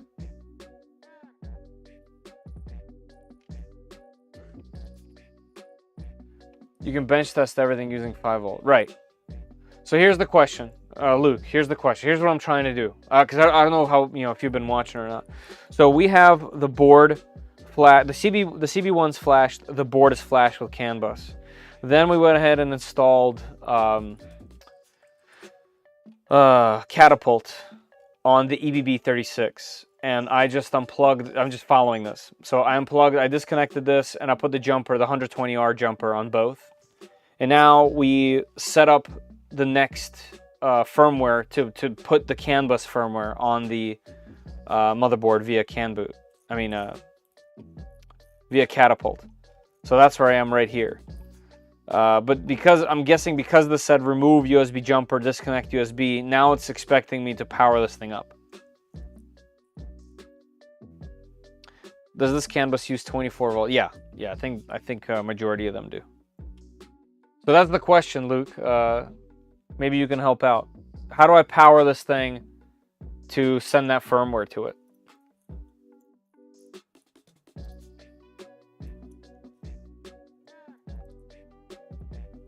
Get UID from the following command. Use the USB charge cable to connect up and power the EBB36. You only need 5-volt to power the logic chip. Okay, cool. So everything's the same. I essentially grab my USB cable and I have to bridge the USB. It's still bridged, so we're good. All right, so let's do that. Power it up. There we go. And it has to be in DFU mode, correct?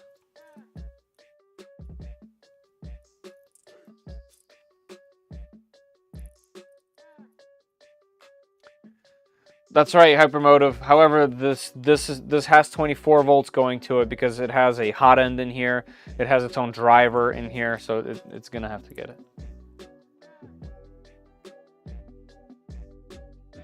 USB charge cable. Okay, we can do that too, but it won't go DFU mode then, Captain. And that's okay. We're not using DFU mode. No DFU needed. Just flash it. Okay. All right, so to be safe, I will do what Captain said, because that's a great idea, especially because I have one, as we found out by accident. So this cable is just the charge cable, so this is just going to power that up. That's cool. This is cool.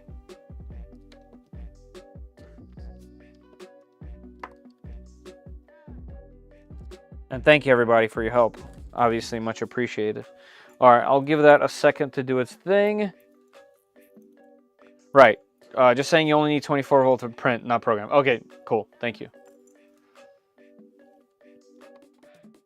Yeah, just this part confused me in the instructions here because it said disconnect the USB and remove the jumper and plug these things in. But I'm guessing it's assuming that you already have the whole machine hooked up and you're just going to power it up, whereas we're literally doing this on the bench.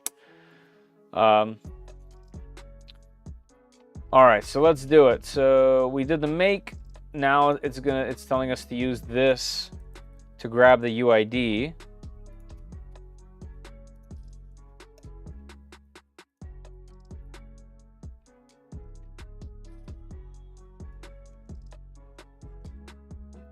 All right, so detected clipper and catapult. So we are good to go. All right, and flash the EBB with this guy. We need the UID, okay. And the UID goes there. No problemo, we're gonna do that. All right, so throw that here, and then we need the UID of this. Right there, we're gonna copy. We're gonna paste that. All right, so this should do it. Error. Okay, flash error. File home, BQ, catapult, scripts, flash can, line, okay. UID, I wonder if this requires me to type in, oops, to put these in, like the example, and I just didn't do that. I'm honestly not sure, so I'm just gonna do it exactly how that is and see if that works. Nope. Oops. So that's not it. Let's see what other things I could have messed up. Maybe this extra space messes with it. I doubt it though.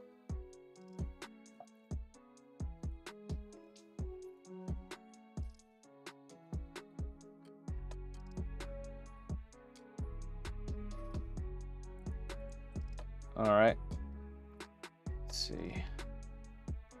Must be the same.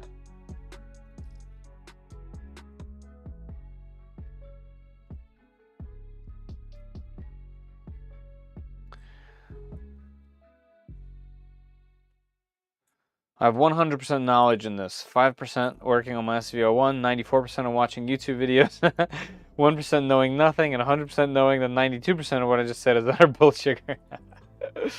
Nice. That's what I'm doing here. Did you do make menu? I think I did, or I thought I did. What my next step was, let's retrace back a little bit, and let's remake this, just so that we're fresh. So let's see, let's go into Clipper, we're already in there. We're gonna do a make clean. We'll do a make menu config.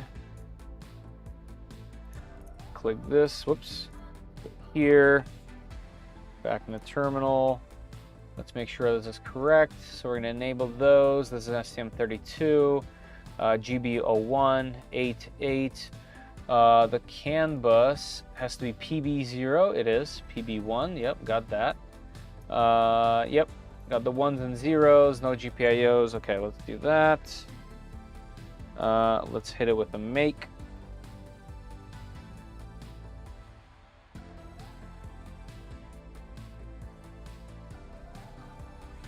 Go back.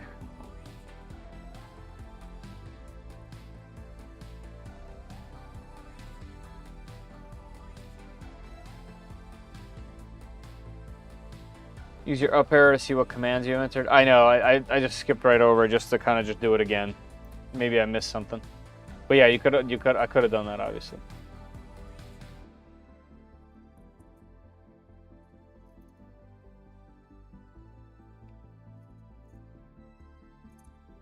Yeah, let me grab this command next.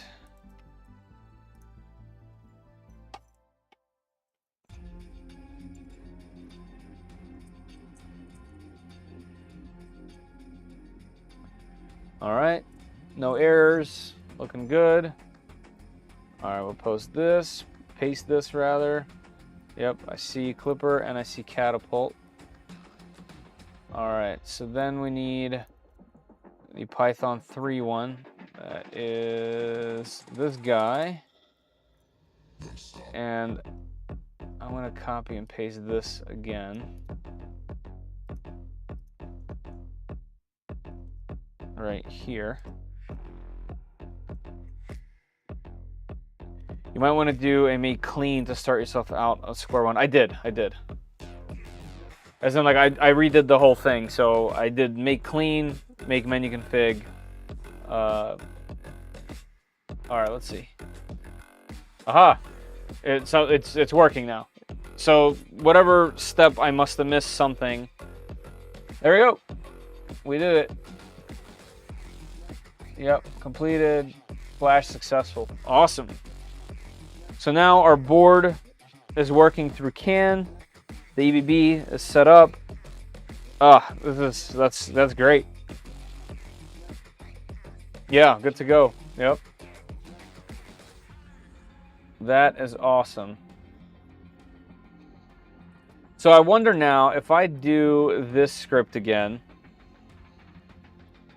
what will it show me? Yep, okay, so they're both running Clipper now. Okay, cool, we're good. Need to say good yippee. Yeah, sick. All right, and there's some hints for manually creating a Clipper config. For pins MCU, the default controller does not need to be specified. The EDV, however, needs to. And I recommend also prefixing the MCU. Right, and this is where we get these IDs. Note that you can use board pins. You likely need to specify the actual pin.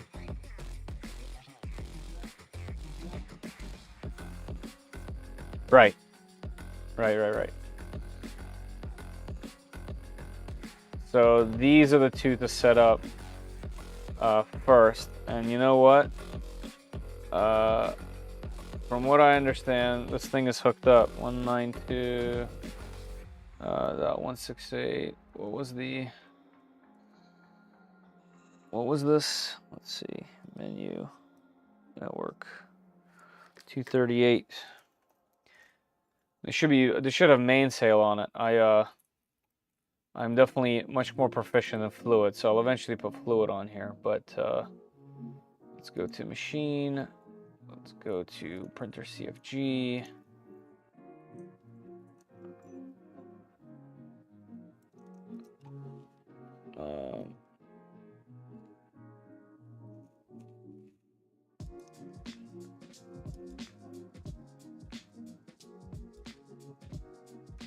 Let's get these IDs in there. I'll get them right from here. So this top number is the UUID for this. Whoops. There we go. And then this guy is the toolhead. Like that. Oops. Save and restart.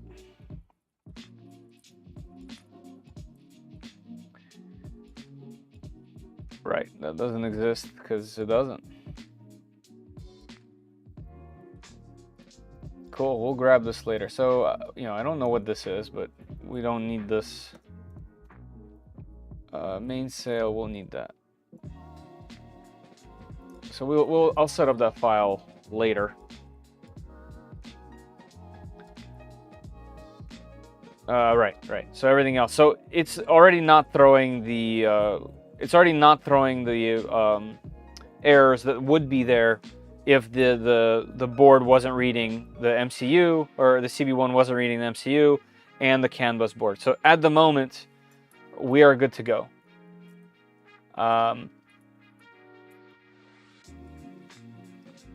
We are good to go, which is great. The other thing that I want to do is let's install Kia.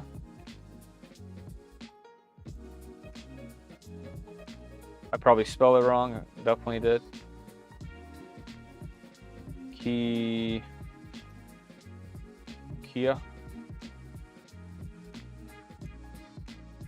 There we go. Let's grab this guy. Let's go to just CD. Oops, is just CD nothing? Yeah. Let's do this.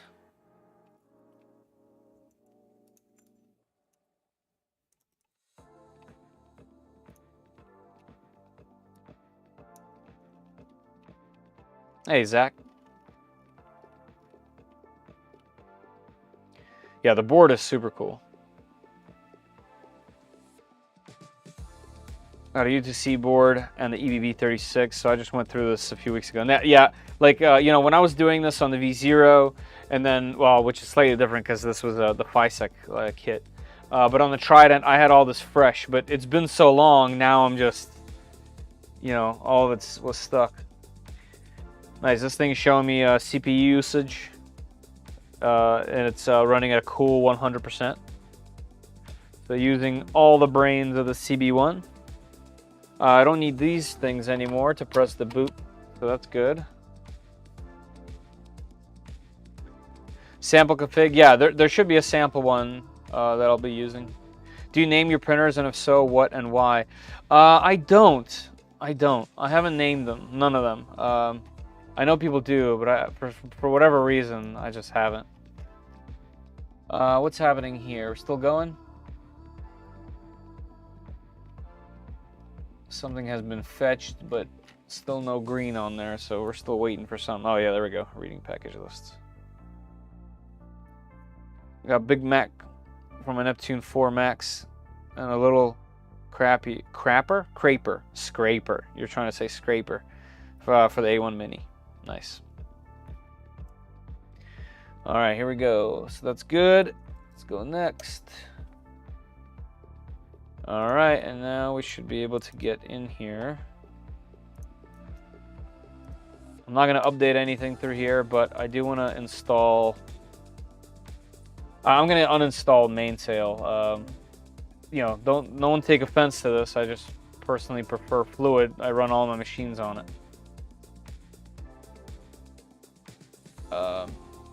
Yeah, so let's actually. I'm not going to uninstall Mainsail. I have no reason to, but I won't be using it. Let's go 4.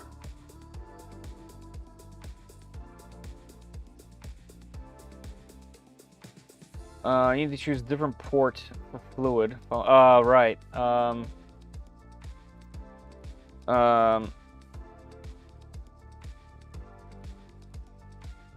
Whoops. There we go. I'm gonna uninstall it first. Are we gonna lose our config file? Not that it's very elaborate in there. Let me copy this.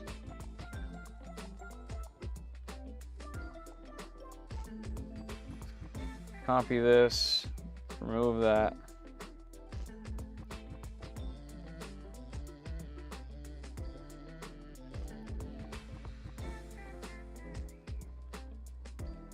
All right, let's do remove. Let's remove 3. And then let's go back. Let's install V4. I want the main one to be Fluid.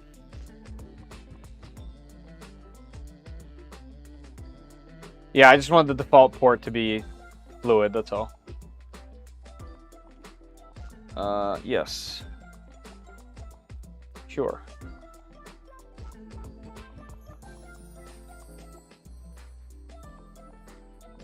All right, let's go back. Let's see what we got on here. Clipper screen's good. Yeah, I don't really need anything else.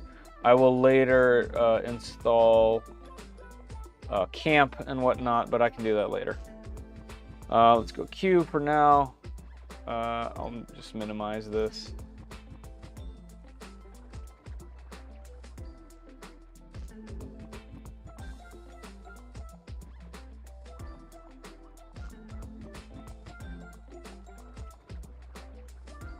What is it, cached?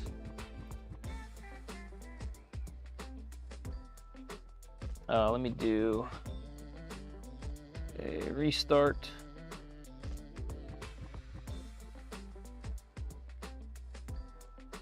System restart.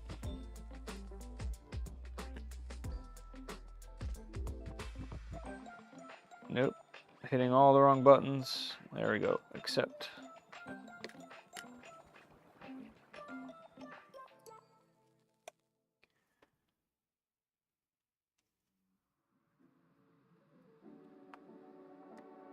Menu, network, still good, 238.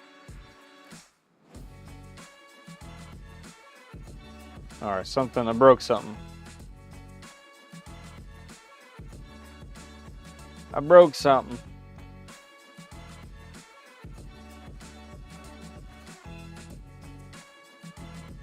And why are we not restarting?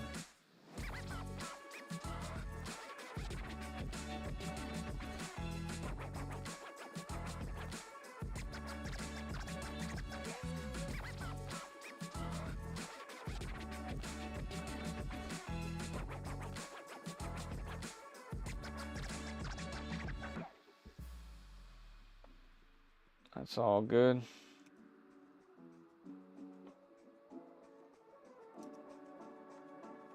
Let's see what we got going on here.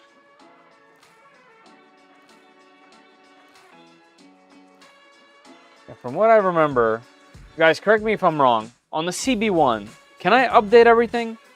Because from what I remember, once you install their firmware, I think you don't update, right? Am I mistaken that? I think you update.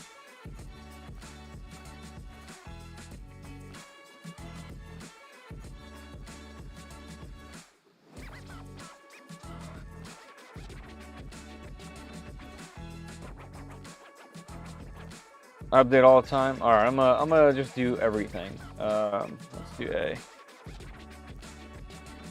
Oh, Zach, it was a Clipper question about the CB1 specifically, since this runs the CB1 on the Manta. So I don't remember all the time. I haven't ran my CB1 in a while. It is right behind me over here. I use it for some testing here and there, but I haven't ran it on a machine in a while. I don't remember which one of them, but one of them you don't update.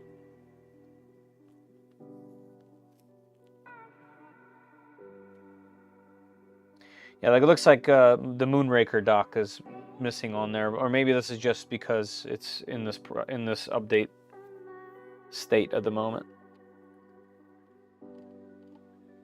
Cool, thank you, Da Vinci, and thank you, Luke, as well. Digital Dragon, thank you. Moonraker updated, cool. Gotta love how useful all these tools are everywhere.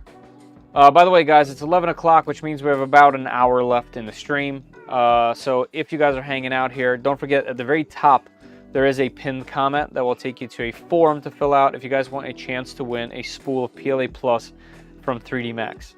Okay, so if you guys are going to stick around, you must be present and US only. But go ahead and put that info in there and jump on board and potentially win yourself a spool of PLA Plus.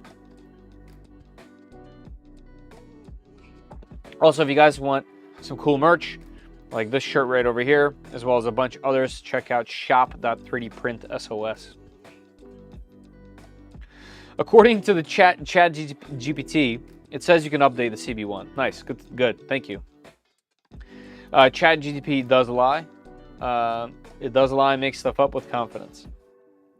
Ever used Duet? I have not. It's probably one of the only things that I haven't used, really. I'm pretty sure Digital Dragon has. I would consider him an expert in all things building custom machines. And probably he would be the person that has machines that run Duets.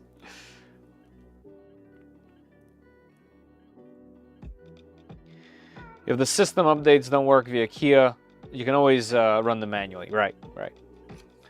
All right, let me put this back into my little dongles print over here.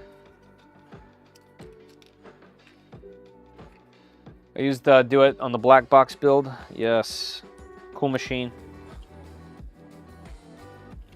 So many cool machines out there.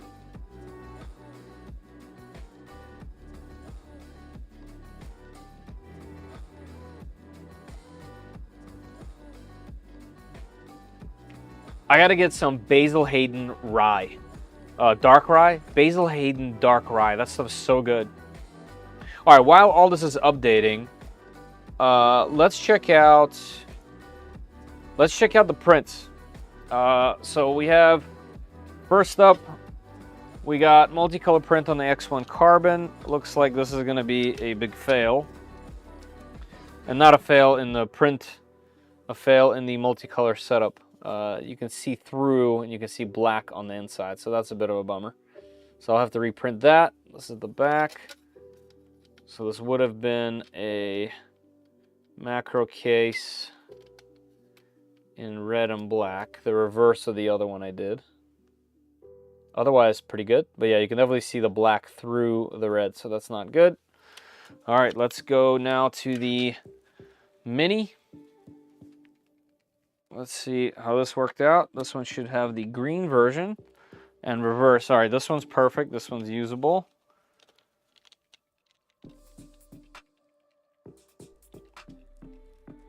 Cool. So black version with the green highlights. This is going to have green buttons and a green lanyard. So that should be cool. I'll do a build in that one. And then let's check out the K1C. The K1C had a clog. Yeah, it did. The K1C had a clog. But let's see how the front came out. So this needs to be reprinted. But this had PLA carbon fiber on a carbon sheet. I know it usually has some little wisps here that come off. Yeah, but it definitely got clogged up and did not finish the print. But otherwise, pretty beautiful print otherwise. So I'll have to reprint that as well. Wonder what happened. That thing hasn't had any issues literally ever. This is the first one. Yeah, looks like we just have a good old nozzle clog with this carbon filament. All right, no big deal. All right, so that's some fun stuff. So yeah, I'm definitely going to be doing a bunch of these macro builds, and I'll probably do some live stream. I won't be live streaming next week. But I will start the week after that, and maybe some on regular days, because I'll be doing this for a project anyway. I'll have a whole heap of those things. Let's see, are we still updating? We are still updating. Let's see if this app, for whatever reason, works. Touch Portal. Anyone else use Touch Portal, by the way, with OBS? Wonder what happened. I would love to know why it no longer works.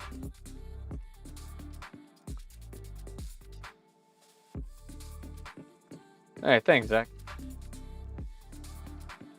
All right, update complete. Cool, everything is up to date. Go. Whoops. I don't know what I just pressed. Oh, this is like browser view. So what are you going to use for a CAN bus cable? Well, for this first one, let me go back to my browser view. For this first one, I'm going to use the cable that they gave me. So they gave me a cable. It's not sleeved, and I only have red sleeving, so I'm not going to use that. I'm just going to zip tie it. But then when I end up making my cables for the other tool heads, I'm just gonna make them all the same. So I don't have a straight answer for you just yet. All right, so that's all good. Let's go back. Aha, mainsail is not installed. There we go. That's what's happening. So let's go to one.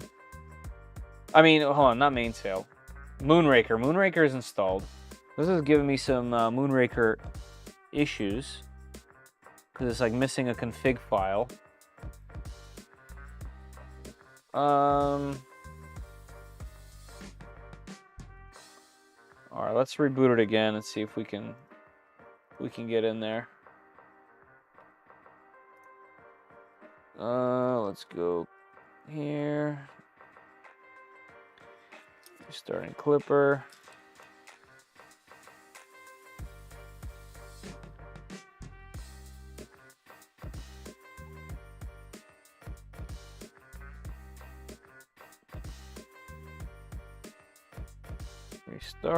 Restart.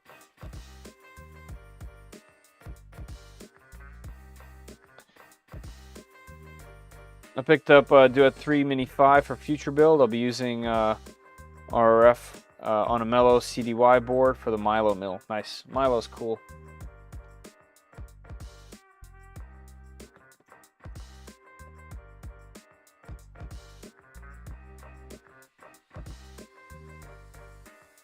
Alright, we're still booting. Which, kind of interesting to see how long the boot takes for whatever reason. A little nerve-wracking. That's okay. Hey, thanks for subbing, BQ. I didn't know you were in here. We're over here enjoying your components.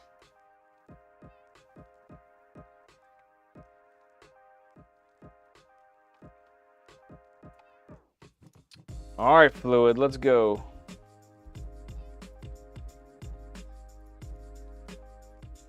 Do I need the port number? I don't think I do.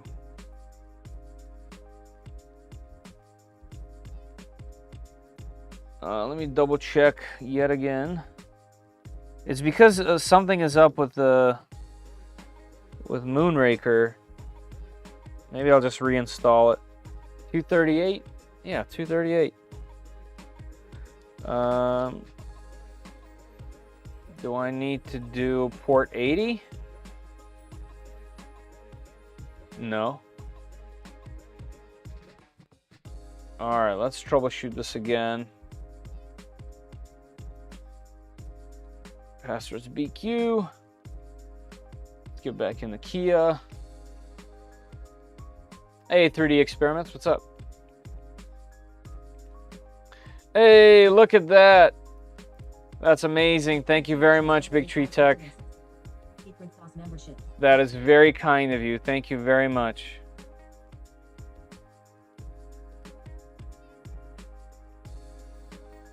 Hey everybody, those 5 members that just got subs because of Big Tree Tech, please give them a big thank you in the chat. That is a very kind gesture. We appreciate it. Thank you. All right, back to the troubleshooting here. So everything else should be working. I'm going to remove. I'm going to remove Moonraker and reinstall it. And I'm thinking that the missing config file will get put back in place or something along those lines. Moonraker 2, let's go. Yes.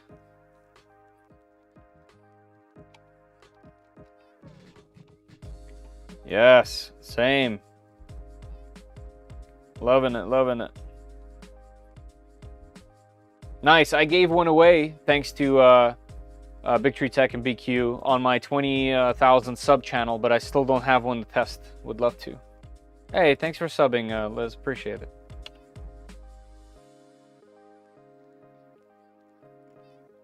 When the new USB board is coming? You mean... Well, maybe you don't mean, but you mean one of these CAN bus boards? Because we have those already, and they're fantastic. Bam! Yeah, I'll be using that for this build. For sure.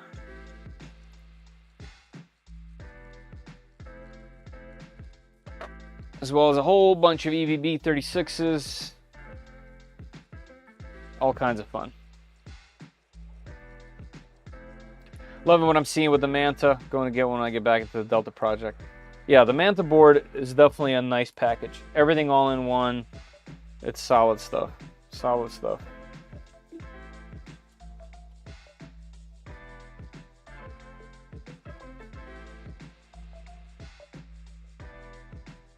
All right, so we should be there. Moonraker is set up. All right, I think I probably need to reboot it, but let's see. Let's see if that fixed their issues. No. What is this 7125? Whoa, look at this fun thing. I don't think I've ever actually looked at Moonraker this way. Moonraker, failed to load extension, Manta. Yeah, so this is the problem. Does not exist. So this is the warning. How do I get into there to set that up? To set up the update manager if I can't get in there through Fluid? I can use... Hey, Wilmar, thank you very much. Sorry, I was just looking for for a fix. Thank you very much, Will. Appreciate that. Guys, yet again, the 5 people that just joined the members on the channel because of Will, please thank them in the chat. Very, very kind of Will and very kind of Big Tree Tech. Thank you both.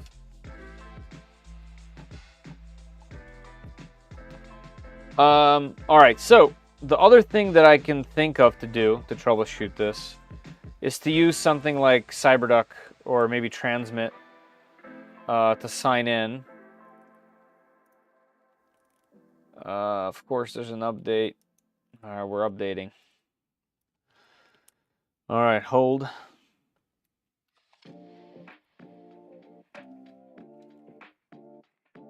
Install and relaunch. All right, let's add a connection. The connection is 192.168.1.238. The username is going to be BQ, and the password is also BQ. Hold on, camera wasn't on the right way. There we go. All right, and we're gonna hit connect, and that failed.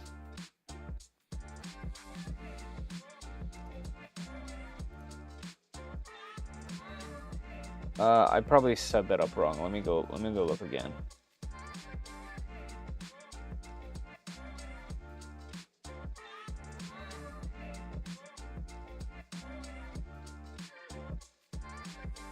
All right, let me try that again. 192.168.1.238 BQ. This is port 21. That's correct. Are we doing SFTP or just FTP? I think we're doing just FTP. Aha, we're in. SFTP it is. All right, so in here,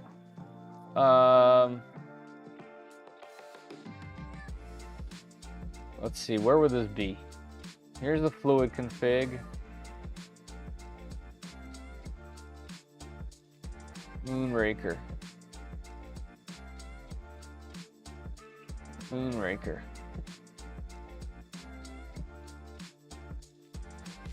So where would the config? It would be in Clipper somewhere. It would be in config. No, this is the sample stuff.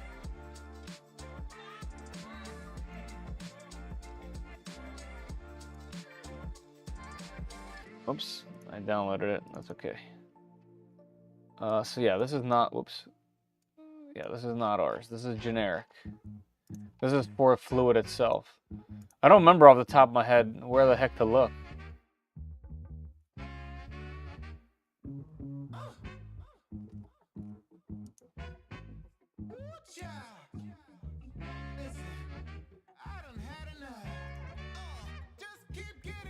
Maybe this isn't the way to do it. Maybe it's not the way to do it. I don't know.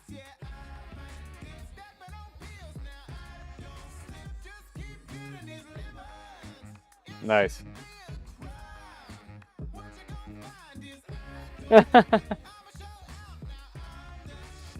I just blue screen. Nice. Well, not nice, but.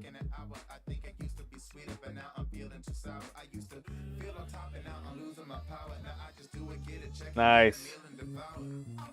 11 months, baby. Stuck in a treacherous loop. That's the worst. Well, I'm stuck in a loop as well. All because I wanted to install fluid, and now we're here. All right, so what I can try to do, I'll just disconnect from here. I know at least this is working, and I know at least this is the problem. Oh, here's the path, home BQ mainsail. It does not exist. So update manager. Why wouldn't, hey, okay. Why wouldn't that be installed by itself through here? I'm thinking I'm going to do a manual update. No, that wouldn't do it either.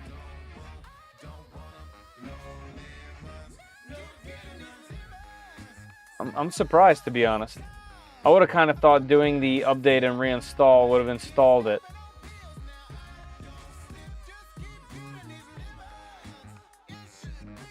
Rollback wouldn't do it. Build flash, no, we don't need any of this stuff. Nope. 2, we can't update because there's nothing to update.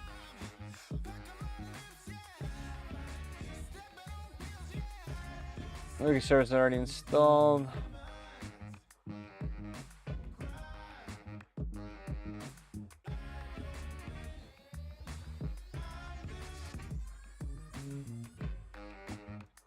All right, I'm a bit at a loss. Create that folder and try again. All right, let's go back into CyberDuck. Let's open that connection again, wherever the heck I put it.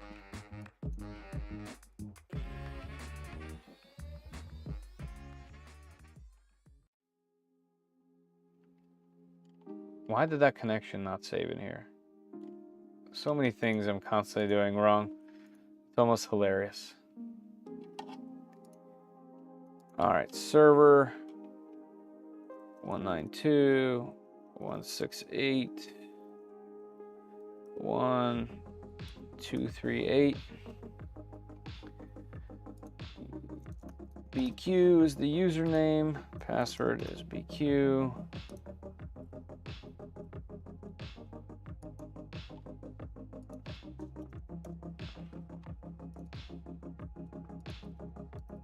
We need SFTP.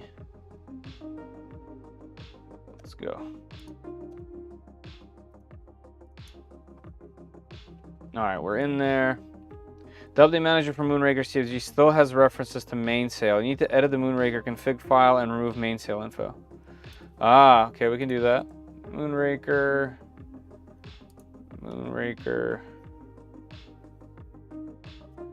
Let's get into the config file.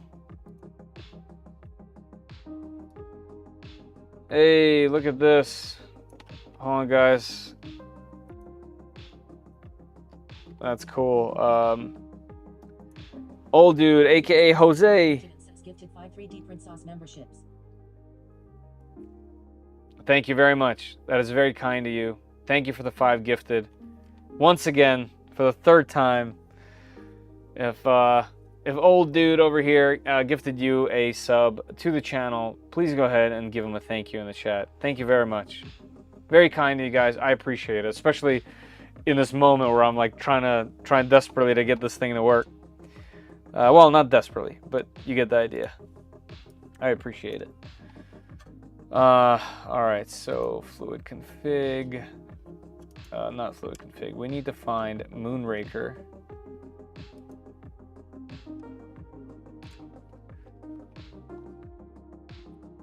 Great hype today. I agree. Thank you. You have to have problems on live streams. It's international.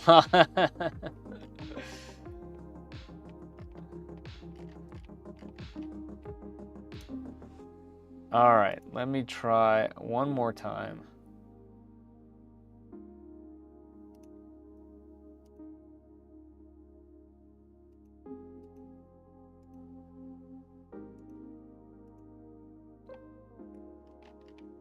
All right, can I go up some more? Yeah, let's go home.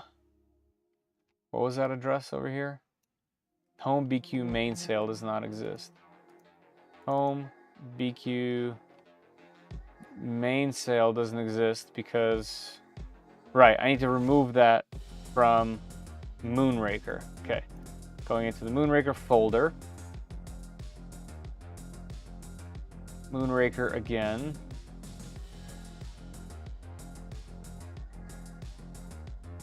See if we can find it. Assets, no. Third party, no. Docs? No. All right, let's go way back.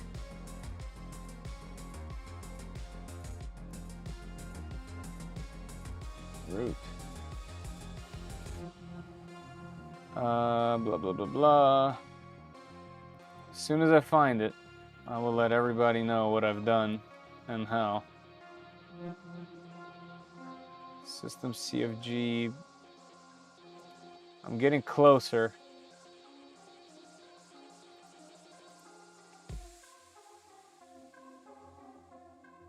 User.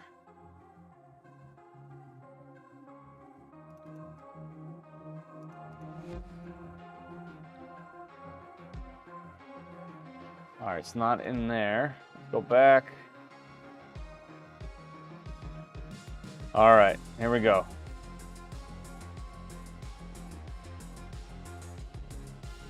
Home, EQ, it's gotta be in here.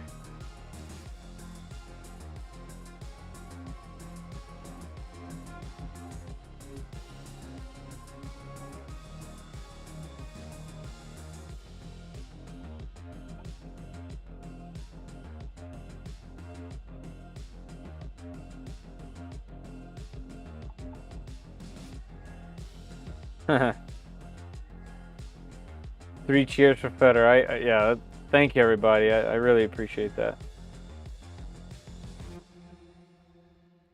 Show the screen, please. My bad. I was trying to focus on trying to locate the folder structure in here. So I'm just trying to find that folder to edit that. So obviously when we're going into Moonraker over here, you know, I'm not seeing the config file. Can you guys point me to the actual address where the config file would be? Because I know what to do when I'm in the config file, but I don't know how to get there. And we have, you know, access to all the way over here. I clicked around over here a bunch, but I don't know the actual address. We need to locate Moonraker and remove that line, but I don't know where the config files are. Would they be in Fluid?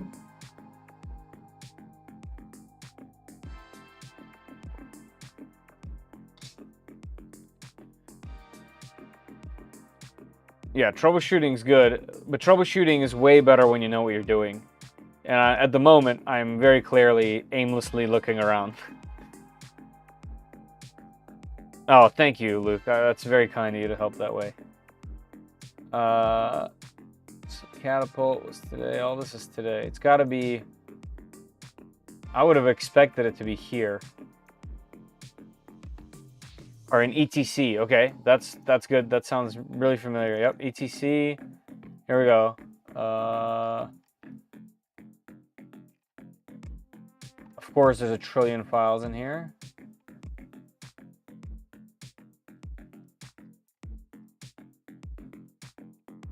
Is there a Moonraker? No. All right, so we are close. Orsalon, it does, but I did already. I removed both Moonraker and mainsail and reinstalled Fluid and Moonraker, and now we're here. Brian, we're close. It's got to be in another folder, like past this one. I just don't remember. Like it's not in my brain. I'm just gonna have to Google it in a second. I'm just seeing if something is like familiar, and I'll just check it out.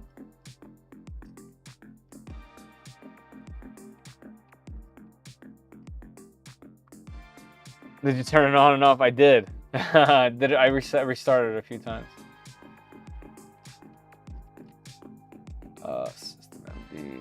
Ask ChatGPT. That's true.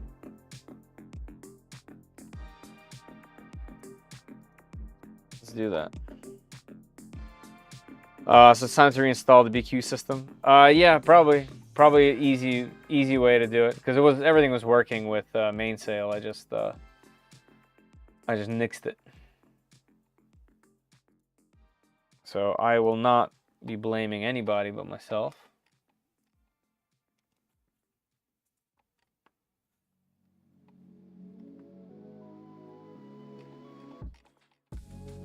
So where is this thing? This is in, I mean, I downloaded it, so that doesn't help. Where is this file on here? Home BQ main sale.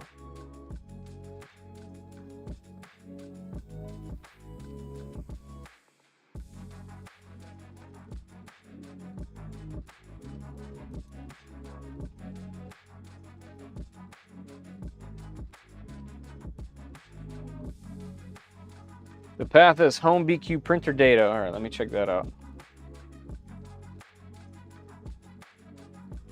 Home BQ printer data. Moonraker config. So there should be a config file in here, unless you mean like it's in here with Moonraker. Here's main sale, fluid, Moonraker. Let's go. Actually, I think I can edit here. There we go. Let's do it this way.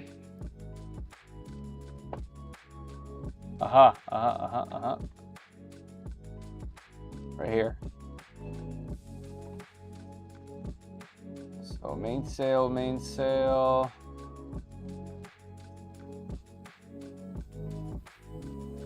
Remove. All right, this should be it. So file, save.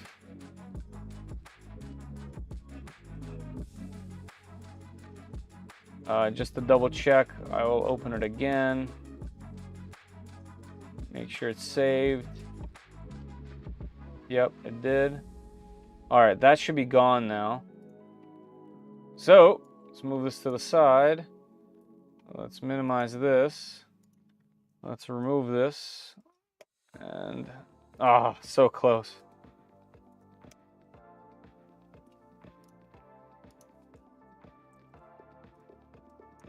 All right, is this throwing? What's this throwing now?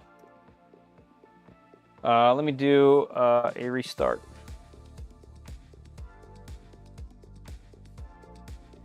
Restart. You know, just if it's not clear, this is entirely my fault. This has nothing to do with the hardware. Obviously, if you guys have been in this live stream, the hardware itself has been very easy to work with and to set up. So, if there's anyone to blame, it's this guy.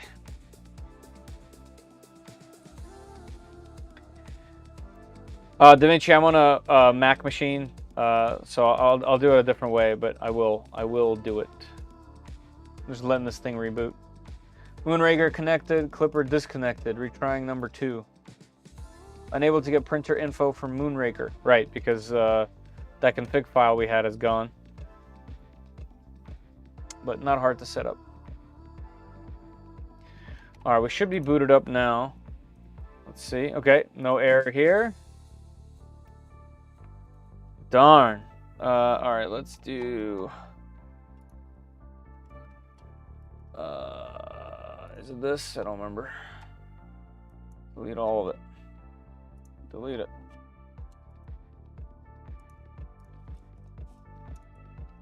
I'll try a different browser in a second. Hey.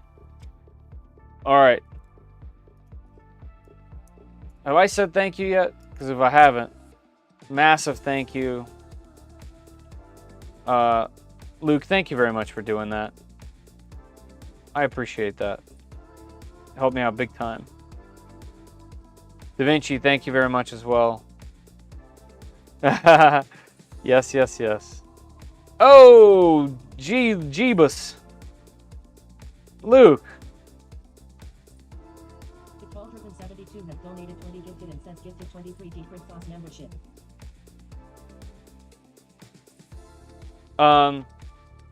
Thank you very much. 20 is extremely kind. Everybody, please give a huge, all caps thank you to Digital Dragon, aka Luke. That is very, very, very kind of you. You not only just helped me get this thing to where it needs to be, but thank you. 20 is amazing. Thank you guys. Thank you everybody who's giving these memberships. I think it's fantastic. It is, yeah. Thank you. Everybody's a member.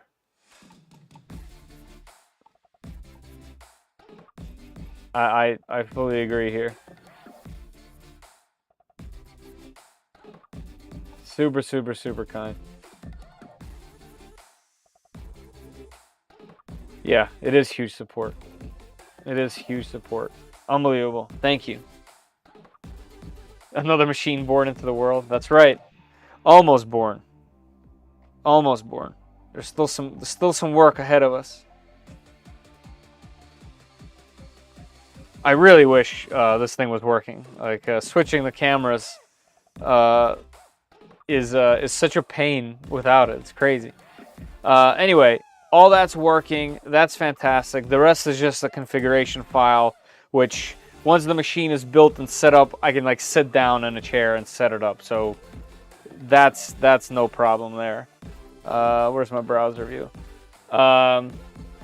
Yeah, but now that we're in Fluid, I can like, you know, I can actually go through here and do my thing. So that one file that we had in there earlier, client variable, look at that. That one file that we had in there earlier, whoops, not this, it was printer config. Okay, so it actually stayed, that's great.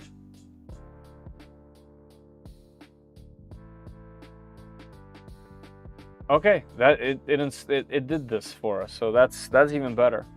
All right, yeah. So I'll find a config for a Micron or for a 2.4, and I'll kind of edit it for what we have. Considering we probably have a different version of the Manta board, and the fact that one toolhead is a V.1.2. I wonder if that's going to cause an issue later, but we're only going to find that out later. I actually don't think it will. I think the other toolheads having a slightly mismatched board will be just fine. Yeah, so this part is easy. This part is easy. Everything will be hooked up. I can test it all one at a time. I'm very happy about that.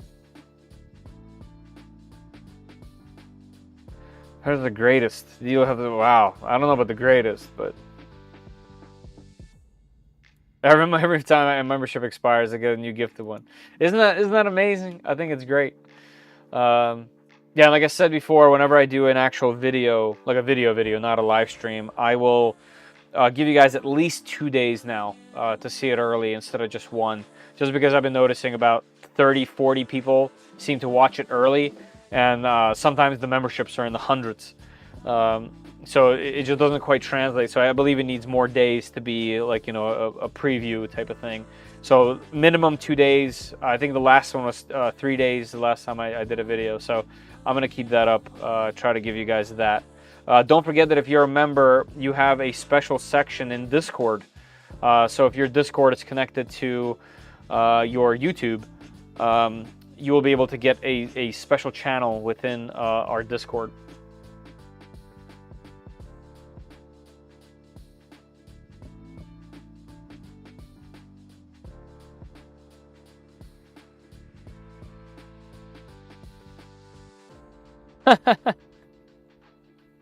Matt Fly Bardwell. And you learned something today. Nice. I like that. I obviously get the reference. I haven't checked Zoomy. Oh, man, I just want to press this button and I can't. But I do have it right here. So while we're on this subject, this is my leftovers from every single spool that I've ever had. I've never gotten rid of them. So this is 6 years, I guess, maybe a little more, of the very ends of every spool. I've kept them. And I printed one of these bad boys, labeled it Scrap PLA.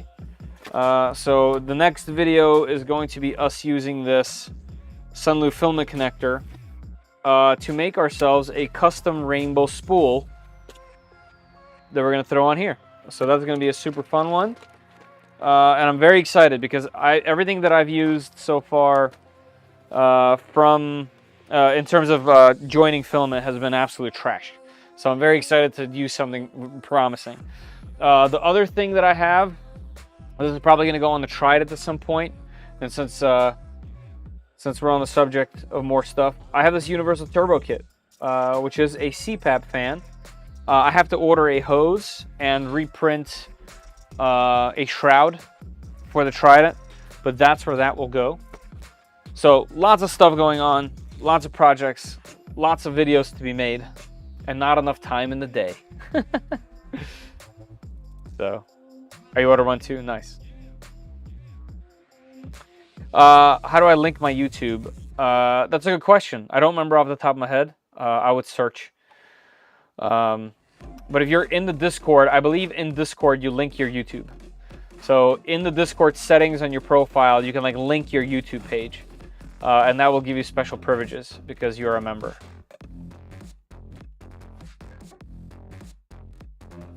Surely it's gone brittle. Well, it has a bunch of packets in there, and what I'll do is once I wrap it all together, I'll dry the spool, like on the holder, before I print. Yeah, so 99% of that is PLA, but I do believe that I definitely put in some PETG in there, especially yellow. I know there's a yellow PETG in there because I spent a full spool on it except for a couple strands, and for whatever OCD reason I kept it because I'm a hoarder. So I'm going to run into an issue at some point where one of those strands is going to be PETG, but I never put ABS in there. Yep, yeah, I'll bake it first, yep. So kind. So kind. Thank you so much. Yeah, I didn't even know you could order it yet. Yeah, I got it a few days ago, but obviously there's so much going on, I haven't had a chance to use it. I did see, even before I even got one, people are already posting videos about it.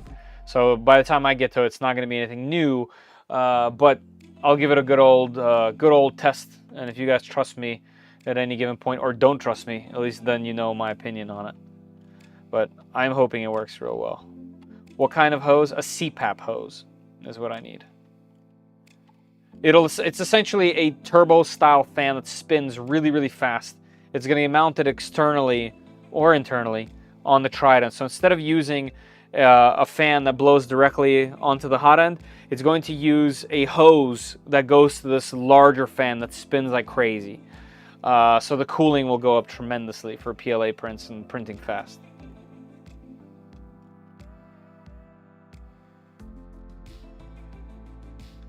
Very few of my streams are new content, just different. That's not a bad thing. This is not a bad thing. I put a link to the Sunlu in Discord. Nice. To what? Like, to the cutter? I mean, to the jointer?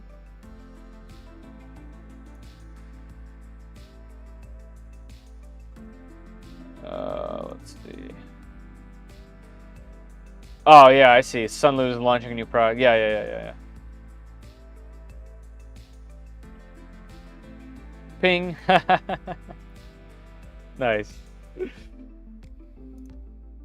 I see you now.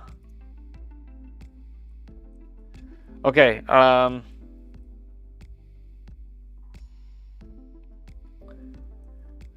right, so we do still have some time. Oh, God, I keep reaching over here to press the buttons for the cameras. Funny things about CPAP blowers, they're loud. Oh, super, super loud. Which is amazing, as I wear one every night. Oh, you do wear one every night. So there you go. Just get it like a T, and run the other half to your printer.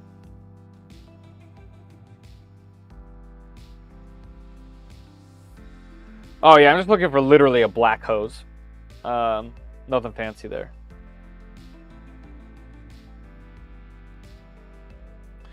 You can. There is a few. There's also a way to divorce the actual motors from the system and put them on top of the machine and just run hoses to a dry box, which is cool. And there's a few different prints. You can make your own dry boxes. You can move those spool holders to a different area. And there is definitely a bunch of AMS Lite specific dryers out there already, as in like look on Maker World. Yes, I do. I need to purchase a black one.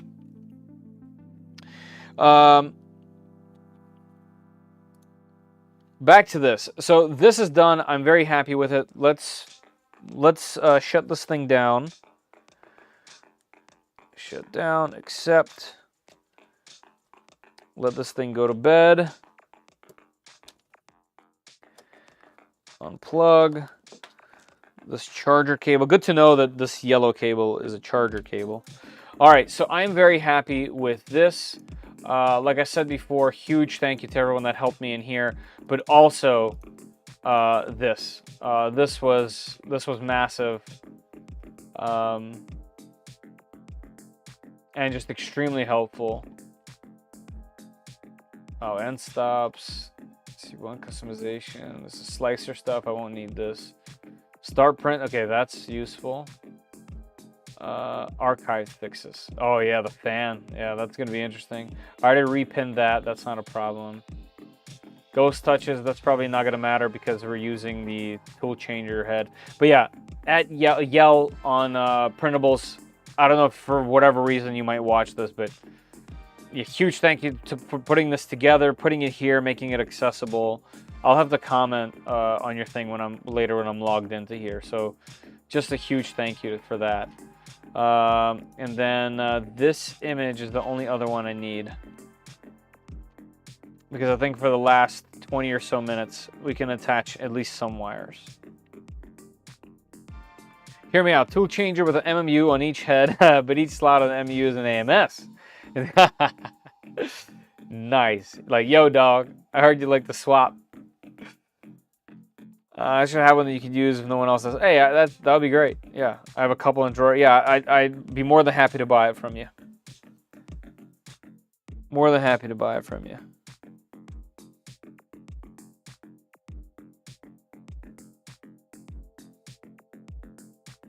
Can you post a link to that document in Discord? I can.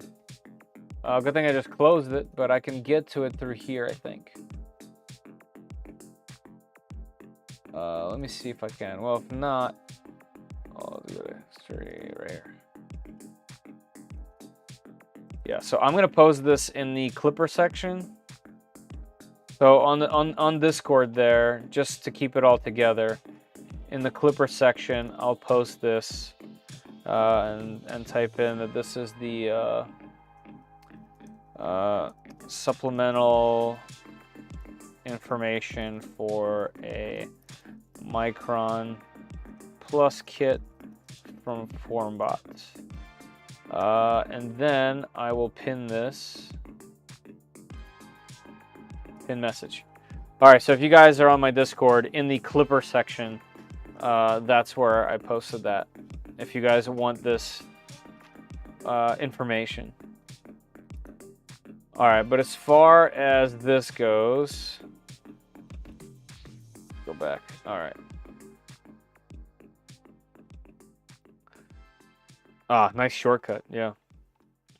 Blah, blah, blah. We are gonna do. Let's at least install a few components on the bottom. I think that'll be the best thing to do. That's not a tight fit at all. Yeah, right. And it's gonna be way tighter actually, because I need the adapter for the multiple heads on here, and I need to purchase a second power supply, a 300, and I have to mount them like back to back, standing up on a printable mount. But I'm gonna get it running like this first. But yeah, there's gonna be very little space down there, because you know, for 4 tool heads, well, for 3 additional tool heads at 60 watts each, I'm gonna need a 300. All right, so for this, just so I don't get confused later, I'm going to remove the USB pins, because I almost forgot them. Good thing I didn't. That's what she said.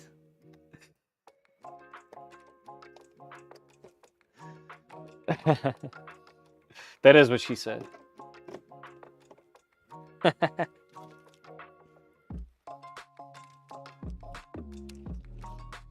All right, we'll keep these things handy.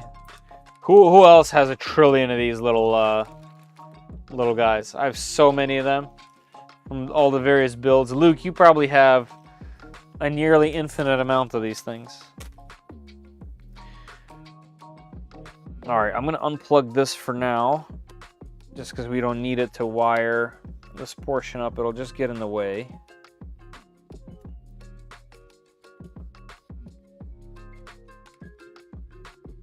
Oh, also another thing is this adapter that we made on stream. Here, let's go to... So this adapter that we made on stream that moves the EBB up some to give us space for this sensor here. If you guys recall that. So I just kept this the same on this particular one. But when you plug this in, you can't use this thing to clamp the wires. Because it'll pull the wire kind of funky. So I designed a bunch of them with various sizes. And I have them, and I'm going to upload them. So as you can see, here's the actual file. So this is the original. I made a double, a triple, and 4 of them. So I'm probably going to end up using this one with 3. Because it looks like when it's plugged in, that will have just enough space, so you can just pinch the cable and not the actual connector. So it's not just going to put strain on it. But I'm going to have to upload these to printables at some point. But I just wanted to show you guys that so you see it.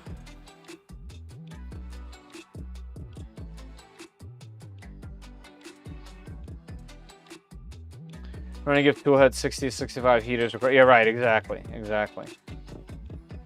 Swap out LRS 3524 to 2 UHP 35024. Okay, I was going to do a UHP 300.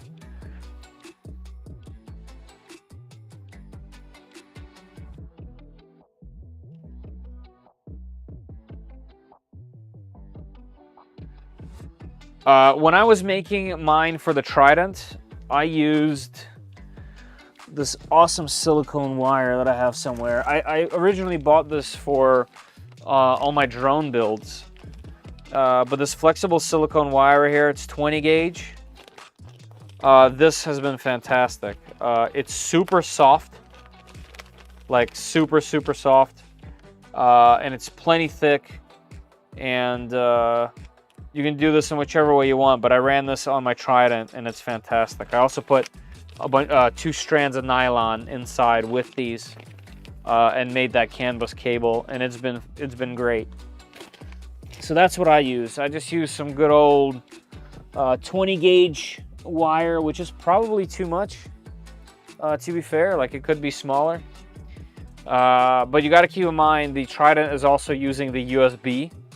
So it's not actually using CAN bus. It's using 24 volt and ground, but also the USB cable for the actual communication. And that's because it just skips another board on that setup. Nowadays you have things like this Manta. You know, they can all just do it in one. So.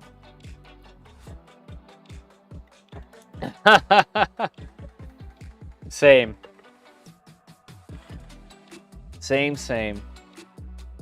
All right, and we don't have 20 or 30 minutes anymore, but that's okay. There you go. Yeah, that's perfect. That's what I would have. That's what I would have done, and that's what I have done. All right, so let's lower this down some. Put this camera back into a reasonable spot. Let's get rid of this cable. I'll just throw it down here and clean it up after. The hardware can be moved just for a moment. We can throw this guy back on here just so it's in a spot. Let's unplug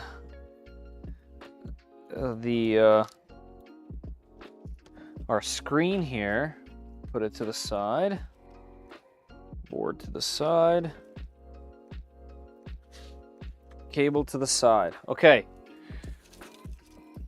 Let's get under this guy. Let's see what we're working with here. Here, let's go sideways so that we're not on the power buttons of the skirting.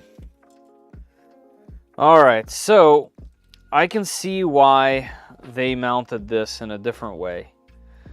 Mounting this guy here upward like this is definitely going to make these wires get a little bit more in the way. And there's got to be another way to do it, likely this direction. So I might reprint the Wago mount here just so that this is a little bit more manageable.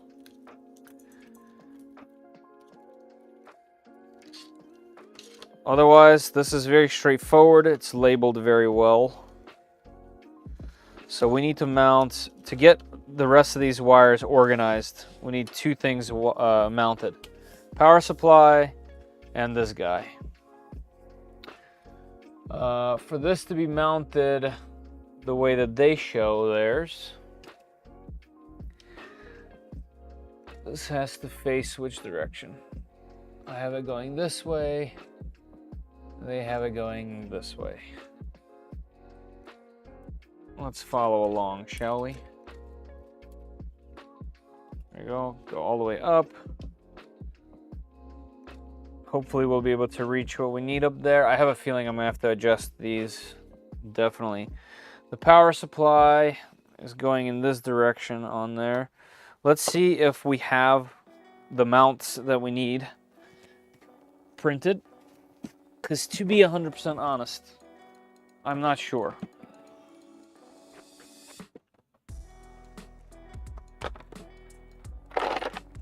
There's still so many printed things in here. Obviously, there's a lot of multi-tool head stuff. We do have this mount, but I don't think this helps us. I guess I could mount it elsewhere with this. But yeah, I'm not sure that actually helps. I guess I could always double side tape this thing somewhere, but that's not gonna work.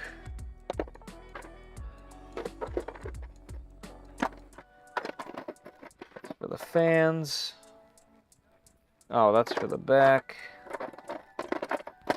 Here we go. This looks like, here we go. These look like mounts. What is this guy for? Anyone know what this is for? Because I do not remember. Alright, we got a bunch of mounts. Looks like we have several of these. Okay, so this has to play a role to some degree. It does line up with the power supply holes, interestingly enough.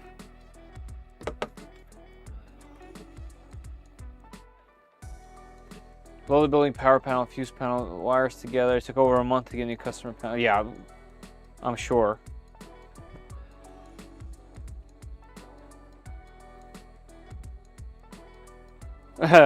Reminder, kids, not to plug in the campus power cables to 24 volt and not mains. Yeah, mains would be fun. Hey, John LaRue.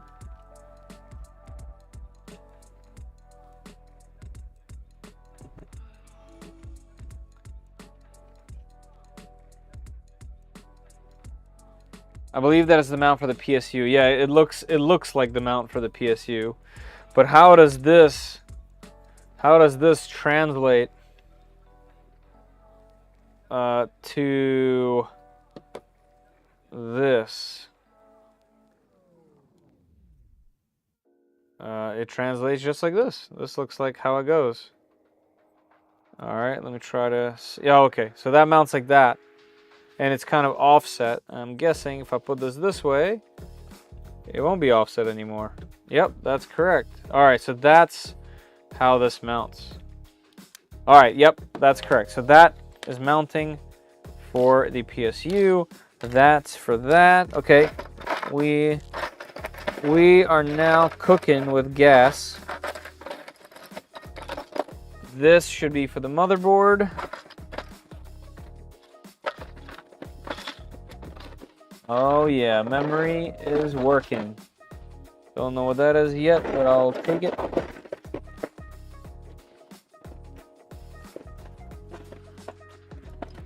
And okay, there it is. So that should be the final stuff for that. Close this up for now. Get out of here.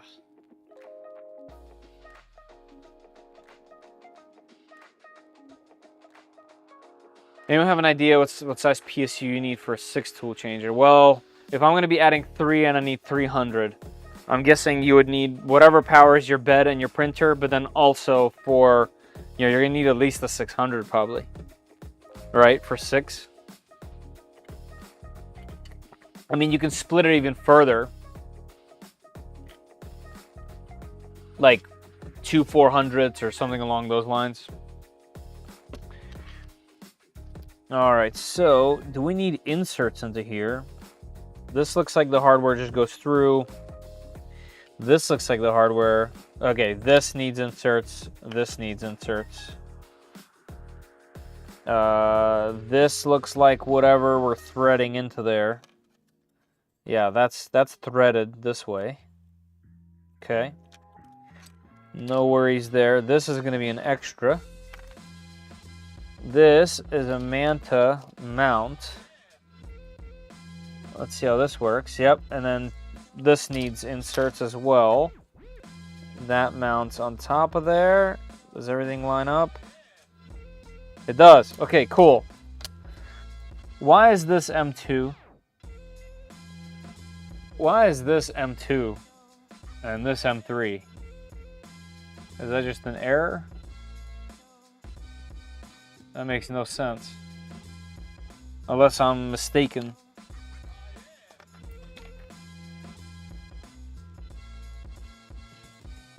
Also, these could be reversed like that. Aha. This could be this way. That would need to, if these were flipped.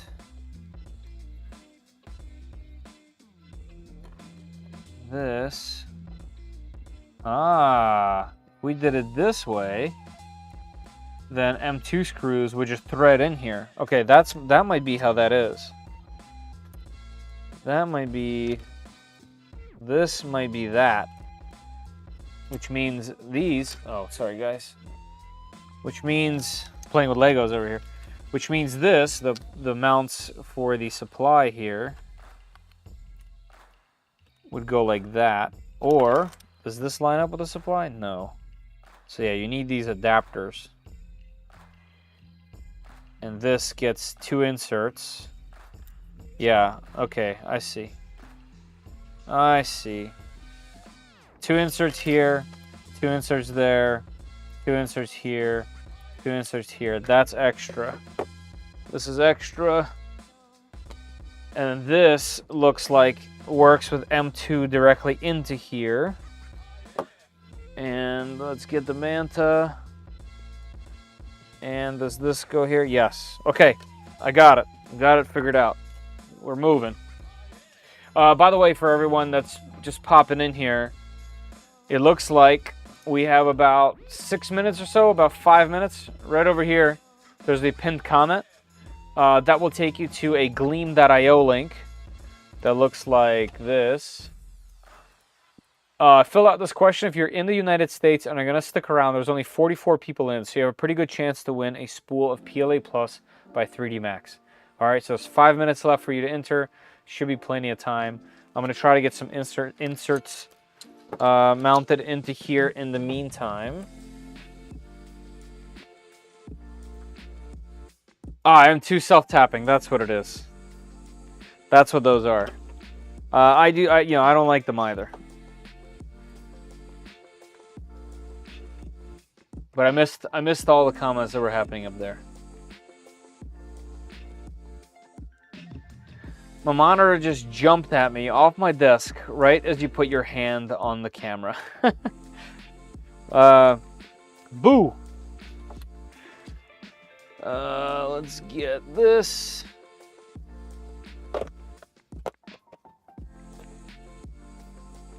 I'm literally falling asleep.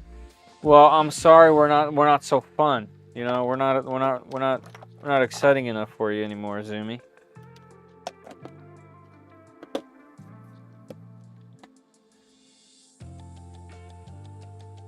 I'm having fun. Might not matter, but I am.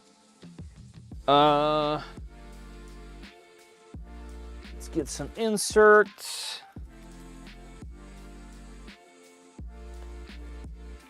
There we go. Let's get this guy.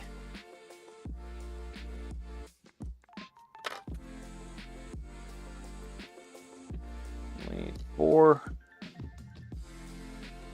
of them. All right, let's get nice and hot. I believe I had this thing set low because I was putting in some inserts into PLA. We do 350 for everything else. Let's go.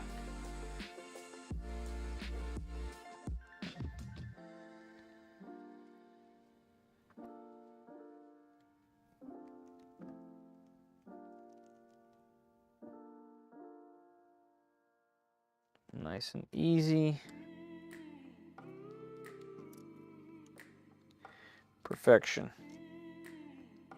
Smells fantastic. Gotta love the smell of ASA carbon fiber. Straight to the dome. All right, 2 done.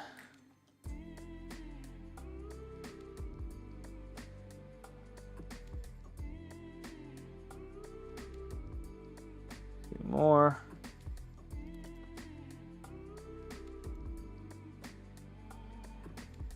Wow.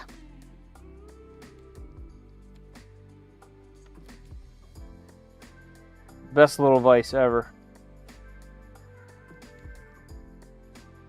I highly suggest you guys look for one of these if you work on electronics as much as I do.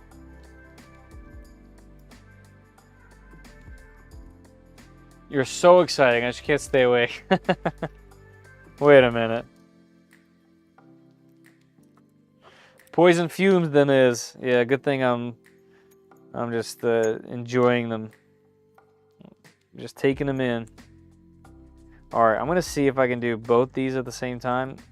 This will likely be one of those things that's a bad idea, but it's only a bad idea if it doesn't work. So first we test.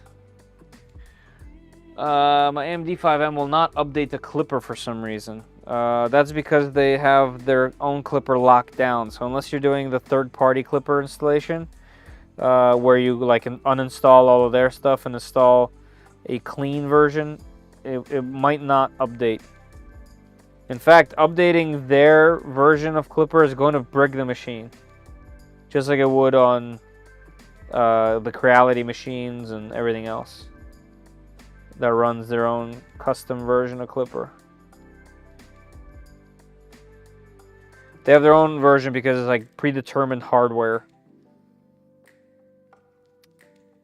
And it makes it much easier for them to troubleshoot and be able to push out updates and things of that nature. But you might be referring to the already, hacked version. I am. Oh, okay, yeah.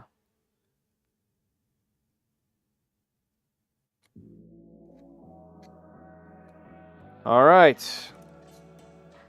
Put that over there so I don't burn myself. Unhook our battery.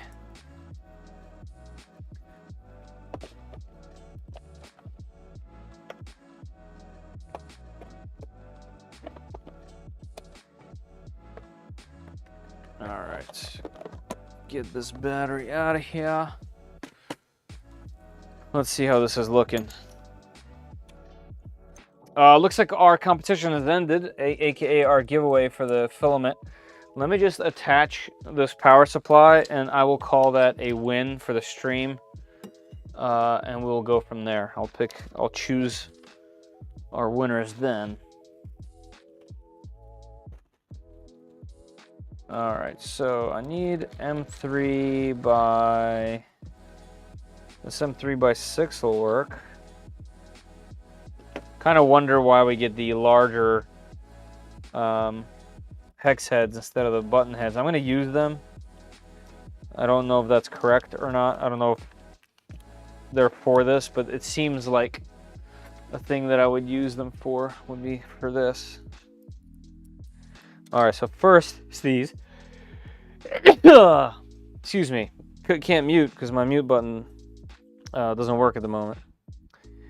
That's gonna go like that, and this can be button heads, and this can be these 8s.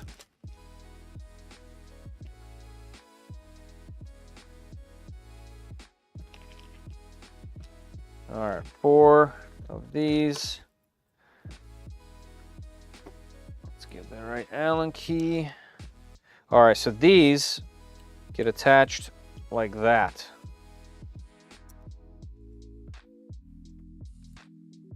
Let's throw one in.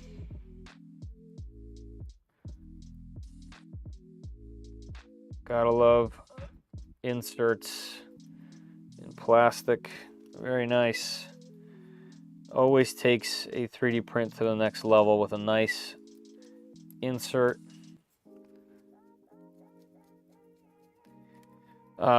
Technically, this could have probably been printed in some tricky way. Like, if this was just flat, like this should have just been printed, but I'm guessing these are universal on here. Like, this is totally unnecessary. But I'm guessing it's for modularity. For example, for me, I'm gonna make a T connector for this so that I can put 2 of these things together. So for me, this kind of makes sense, so I don't have to reprint the mount. I mean, I'm gonna have to reprint the mount anyway, but I don't know. I don't know why. I don't have a good reason for why you would do it this way. But I'm sure they have their reason.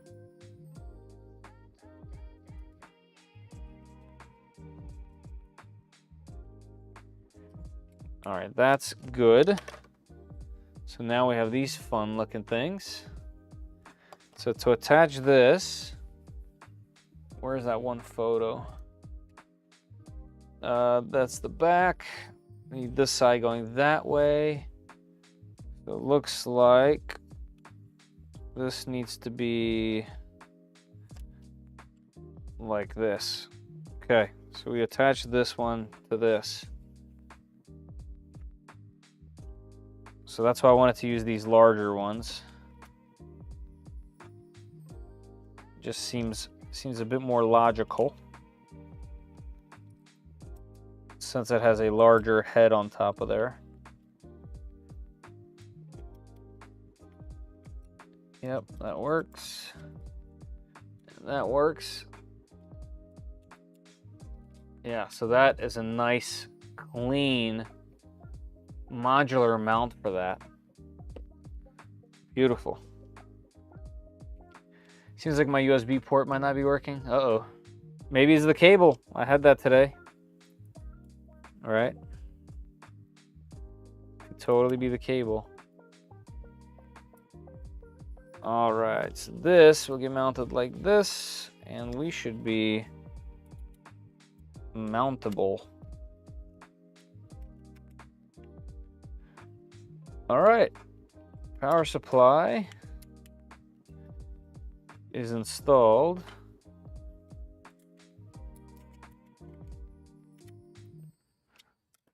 Let's throw it on here and see if we need to move anything.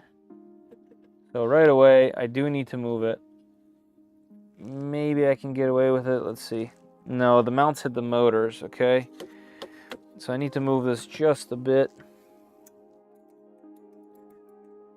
I'm sure the motherboard will be the same way. And actually, these weren't even tightened, so that's good.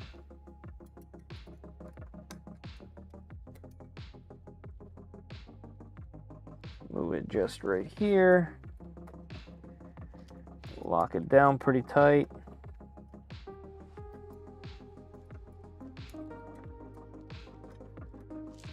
There we go. All right, mount. Slide it down. We going in the middle? No, because the Wago connectors go over there. Clip. Nice. Okay. That is not bad. And then this guy.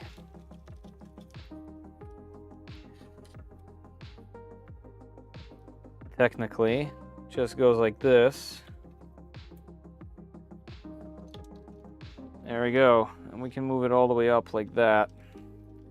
And then tidy this up. We'll probably bundle it like that to get it out of the way. I'm not putting the bottom cover on here, but still at the same time, I don't like this 3D print here. I don't think this is going to work for me, because this is just too much wire pointing upwards. No good reason for it. So yeah, I think I'm gonna have to reprint one that mounts it laying down. Yeah, that'll be way cleaner. All the wires can run down that way, underneath the power supply, essentially. Yeah, okay. So Wagos are going onto a different connector. And then motherboard, I will mount off stream. All right, so those following along, we got a lot done today. We got a lot done.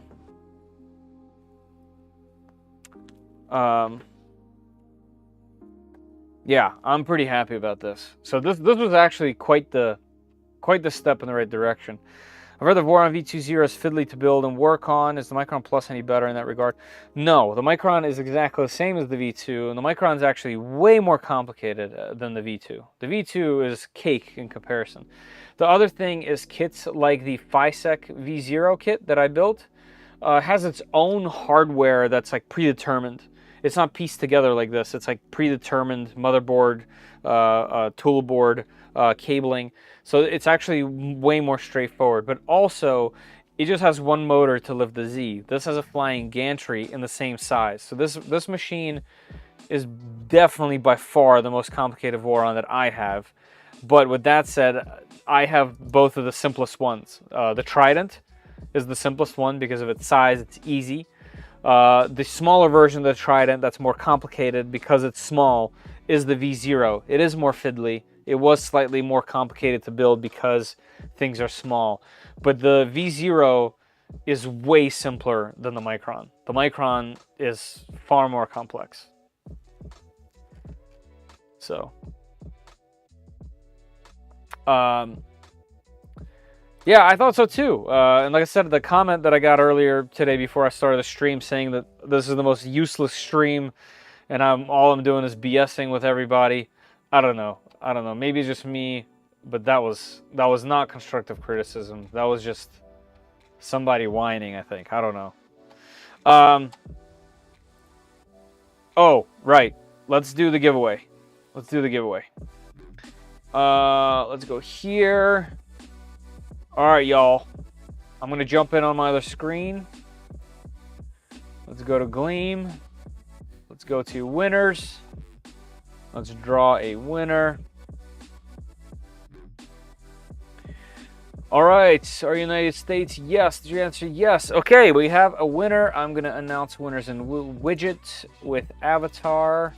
Announce. Congratulations to William B. William B. Are you in the chat? I know there's several Williams. But William B is the winner of our spool of filament.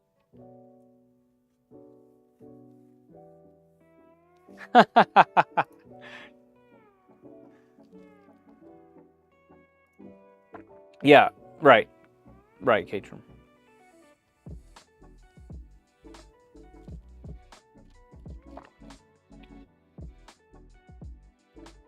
Rigged. Live in living through. Chad is living through you in the comments. As always, I will give Will be a few minutes to collect his winnings, and if that doesn't work out, I will pick another one.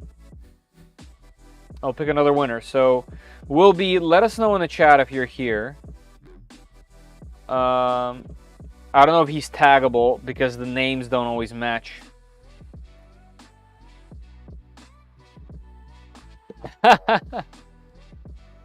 Channeling Chad.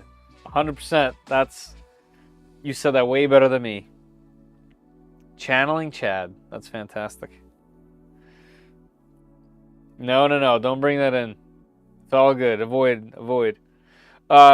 William B, I'm going to give you about 3 or so more minutes. And we will pick somebody else if you're not here. But William B, you've won yourself a spool of PLA Plus. You have to be present to collect your winnings. That's one of the goals here. You're here supporting me live. Let me know if you're here.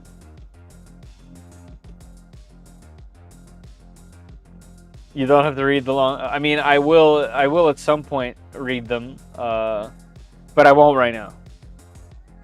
I don't know why Gleam makes it like slightly too hard to look through, but I will.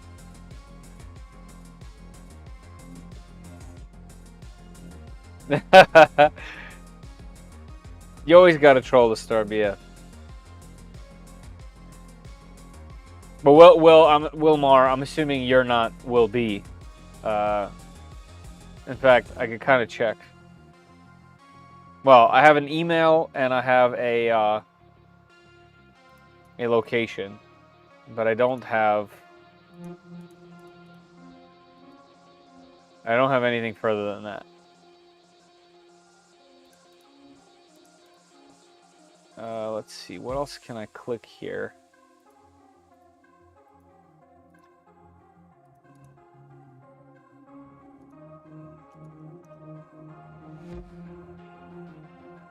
William B, are you around? Let me check the chat again. Born to troll.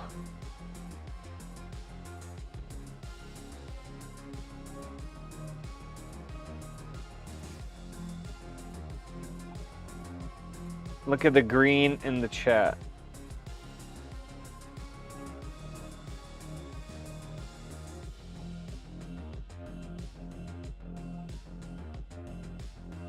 Oh, you mean the members? Yeah, nice. There, yeah, the whole thing's green. It's really cool.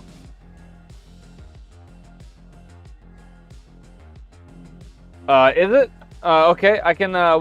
We can deduce this. So I have an email. Oh, let me hit this. I have an email. So, what are the first 3 letters of your email address? In God We Trust. Because it's number 6. It's the 6th person, so they have to have been here from the very start.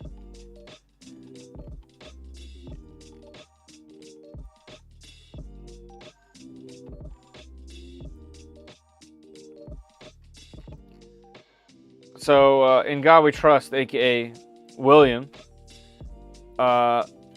let me know the first 3 letters of your email, and if they match up, then I know it's you.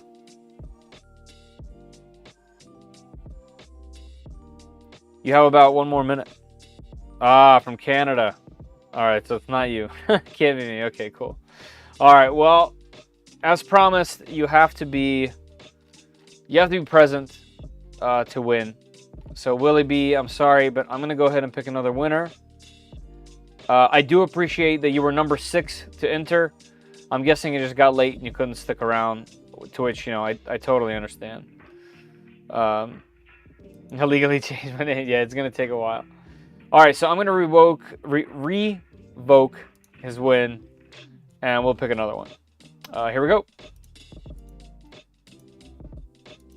Let's go to winners, unannounced. We are going to repick. All right, we got a new one. United States, yes. All right, we announce with avatar. Yep, you answered the question. All good. Carla R. You are number 18, and you are a proud owner of a spool of PLA Plus by 3D Max. So Carla, let us know if you're in here to claim your reward. Nachos do sound good.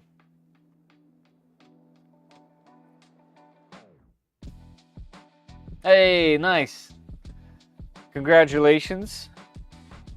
And I can confirm because of your email address. Awesome. Cool. So 1, congratulations. 2, here's what you need to do. All right, so listen up and let me know by confirming in the chat that you know what I'm saying. So here's what I'd like you to do. Please go to their website. So 3D Max, I think it's 3dmax.com. I don't remember off the top of my head. There's a link down in the description if you want an easy way to find it. But head over to their website and find a spool of of PLA Plus that is currently in stock. Okay. Once you find something, send me an email to fedor@3dprintsos.com. That first name is Fedor. Okay, Fedor, Fedor @3dprintsos.com. You can also get that email address by going to my YouTube channel, going to About. There's a contact number on the bottom. Okay, there's like a section where you can get the address. So fedor@3dprintsos.com. Please send me your full name, your shipping address, and your choice of filament that is currently in stock. Okay, and I'll take that information and I'll forward it to 3D Max for them to process. All right, so please let me know, Carla, that you heard what I'm saying and that you agree. And I'll wait for your email.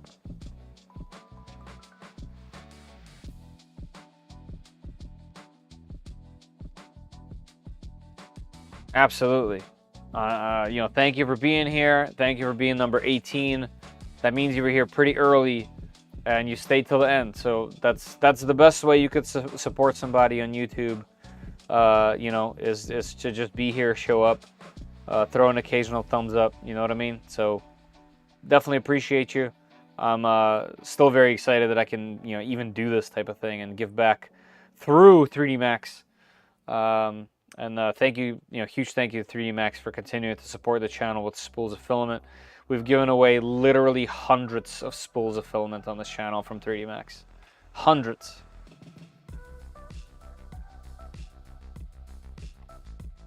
Yeah, hopefully this helps in some way, and when the thing is built and running, I'll obviously make a video with a summary of all of the things, but yeah. Every time. All right, everybody, I'm going to call it here. I am going to mount the motherboard just on there off stream. So for those following along, the next time you see it, there will be a motherboard on there. I'll kind of like adjust the spacing and do it just because OCD, but I will end the stream just so it's not going too crazy. But just as a quick recap, and I've pressed all my buttons on this thing 100 times and they just don't work. Just as a quick recap. So we flashed the CB1 in today's stream, the CB1 on this Manta board. Then we used the CB1 to flash the proper firmware onto the board and enabled it to be a enabled it to be a CAN bus hub. So now we have 2 CAN bus directly on this board. So one of them then went to the CB1 right over here, which got its own firmware installed on there and now is connecting to this board and talking. I also received a bunch of help from you guys. Once again, thank you very much for helping me get this thing up and running. So they are not only communicating, but Clipper is running. All it needs is just a configuration file, which is obviously kind of like the last thing that we'll be doing. So that is ready. This thing is ready to be wired up. We are in the last few steps, in getting this thing actually powered up, which is awesome. We're getting to the point where this is becoming the most exciting part of the build. So that's huge.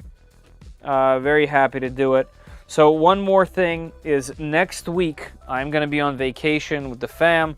So I will not be doing a live stream next week. So I'm going to miss it. If I can at all do another one, even if it's well, I can't promise this week, but even if it's like a quick one midweek for some reason, I will do one to make up for it, or like an additional one to make up for it. I will at some point be building more of these Game Boy macros. Here's one that's built. I have another carbon fiber one that's built. So I will be building these. I'll be taking apart a whole bunch of DS lights, soldering a bunch of things to them, hacking the screens to work with my casing, and then I'll be posting them somewhere and probably making some content on them. But so there's a bunch of stuff coming. Filament splicer is coming. I have a Enraged Carrot Feeder 12 channel for the Trident. I have a CPAP for the Trident. There's a ton. There's not enough time in the day for me to do this. This is my hobby. It's not my full-time job, so I can't just get all of it done, which I wish I could. Slacker.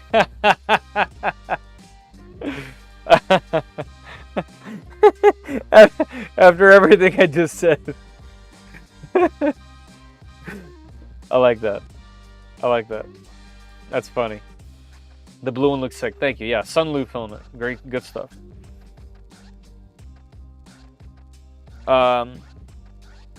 Yeah, thank you. I appreciate that. Yeah, it should be a good time. What do you do for work? I run a web design firm called Disruptive Inc. I'm sure you guys have seen me wearing the Disruptive shirt. Some of the videos I've done from my office. So the latest video with the filament dryer, that's my office, so you can see a thing for that. The Chitty Tech X1 Pro video was also shot in my office at work. So yeah, daytime I'm running a firm where we design and build websites. I'm also a drone pilot, licensed drone pilot, so we do photography, video, all related to websites, obviously product photography and video. And yeah, that's what I do full time. And then this is just a hobby of mine that's kind of engulfed me in a lot of ways. So yeah, I'm just enjoying it as a hobby, and I'm going to try to do that for as long as I possibly can. I'm definitely not in a hurry to try to make this my full-time job, but it's definitely a passion and not something that I've put to the side literally in the past 6 years. It's literally my entire, everything outside of my work is this. So later taters. Wow, I haven't said that in a hot minute. Hit the like on the way out. Yes, please. Ophelia, I got 2 builds going on, 3 projects printed, 2 more printer builds in the pipeline. Yeah, I mean, one thing that I gotta say is this is the first time in the entire time I've been doing any YouTube, I don't have boxes of machines. All of the machines are unboxed. All of them are laying there on the floor off camera. There's a bunch of projects, like way too many projects. I still have the plane that has to fly. It's just been so hot. I'm not going out there. The PLA is going to melt in the sun right now. So there is a ton of things going for the channel, and as soon as I have the time, it'll get done. Okay. We need a video on the spruce goose behind you. Spruce goose. Yeah, all right, it's getting late. I'm getting loopy. All right, everybody. As always, thank you very much for your support. Thank you, everybody that gifted subs today. Thank you, BQ, for popping in. Didn't know you guys were planning on being here. Probably not anymore, but thank you for being here. Thank you for donating. Truly appreciate it. All right, everybody. I'm going to call it here. I'm going to throw this motherboard in, and I'm going to get some much-needed rest. Yeah. See you guys. Take care. Have a good one. Adios, amigos. All the things. See ya.